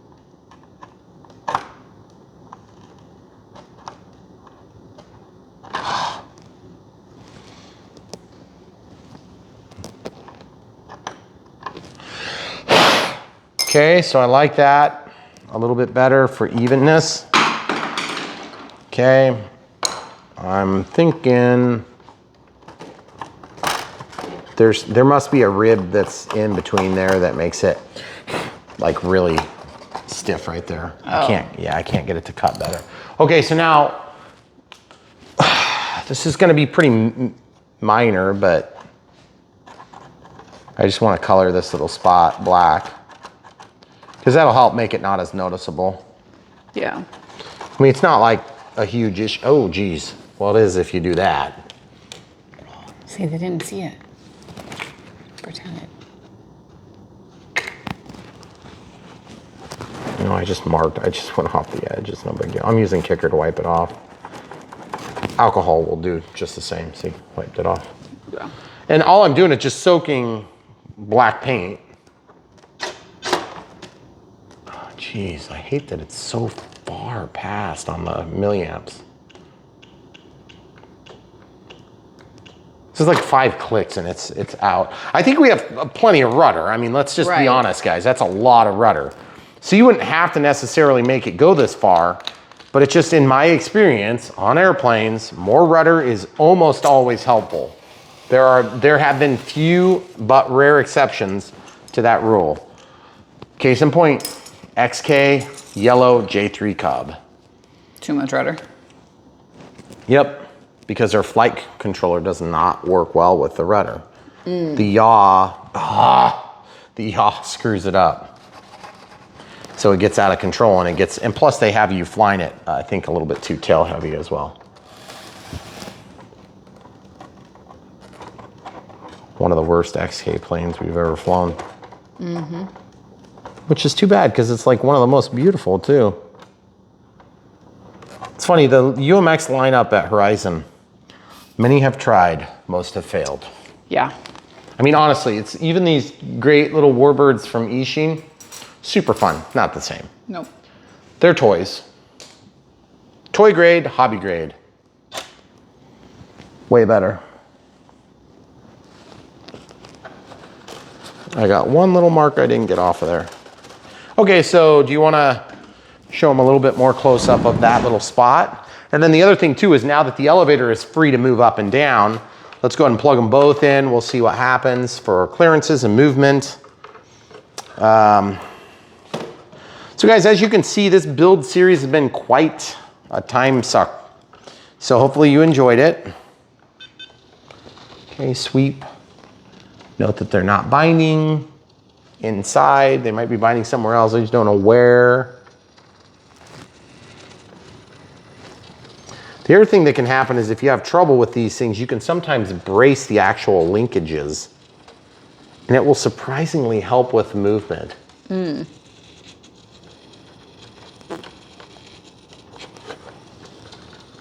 Okay, cool. So there you have it, guys. So everything on this plane is built, right? No wings.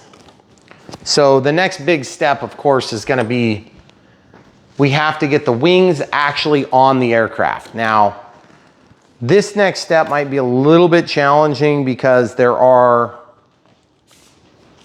kind of in this weird area where we need to start radio setup, but we're not quite ready for radio setup because we don't have the wing on and stuff like that, you know, Right. small details like that.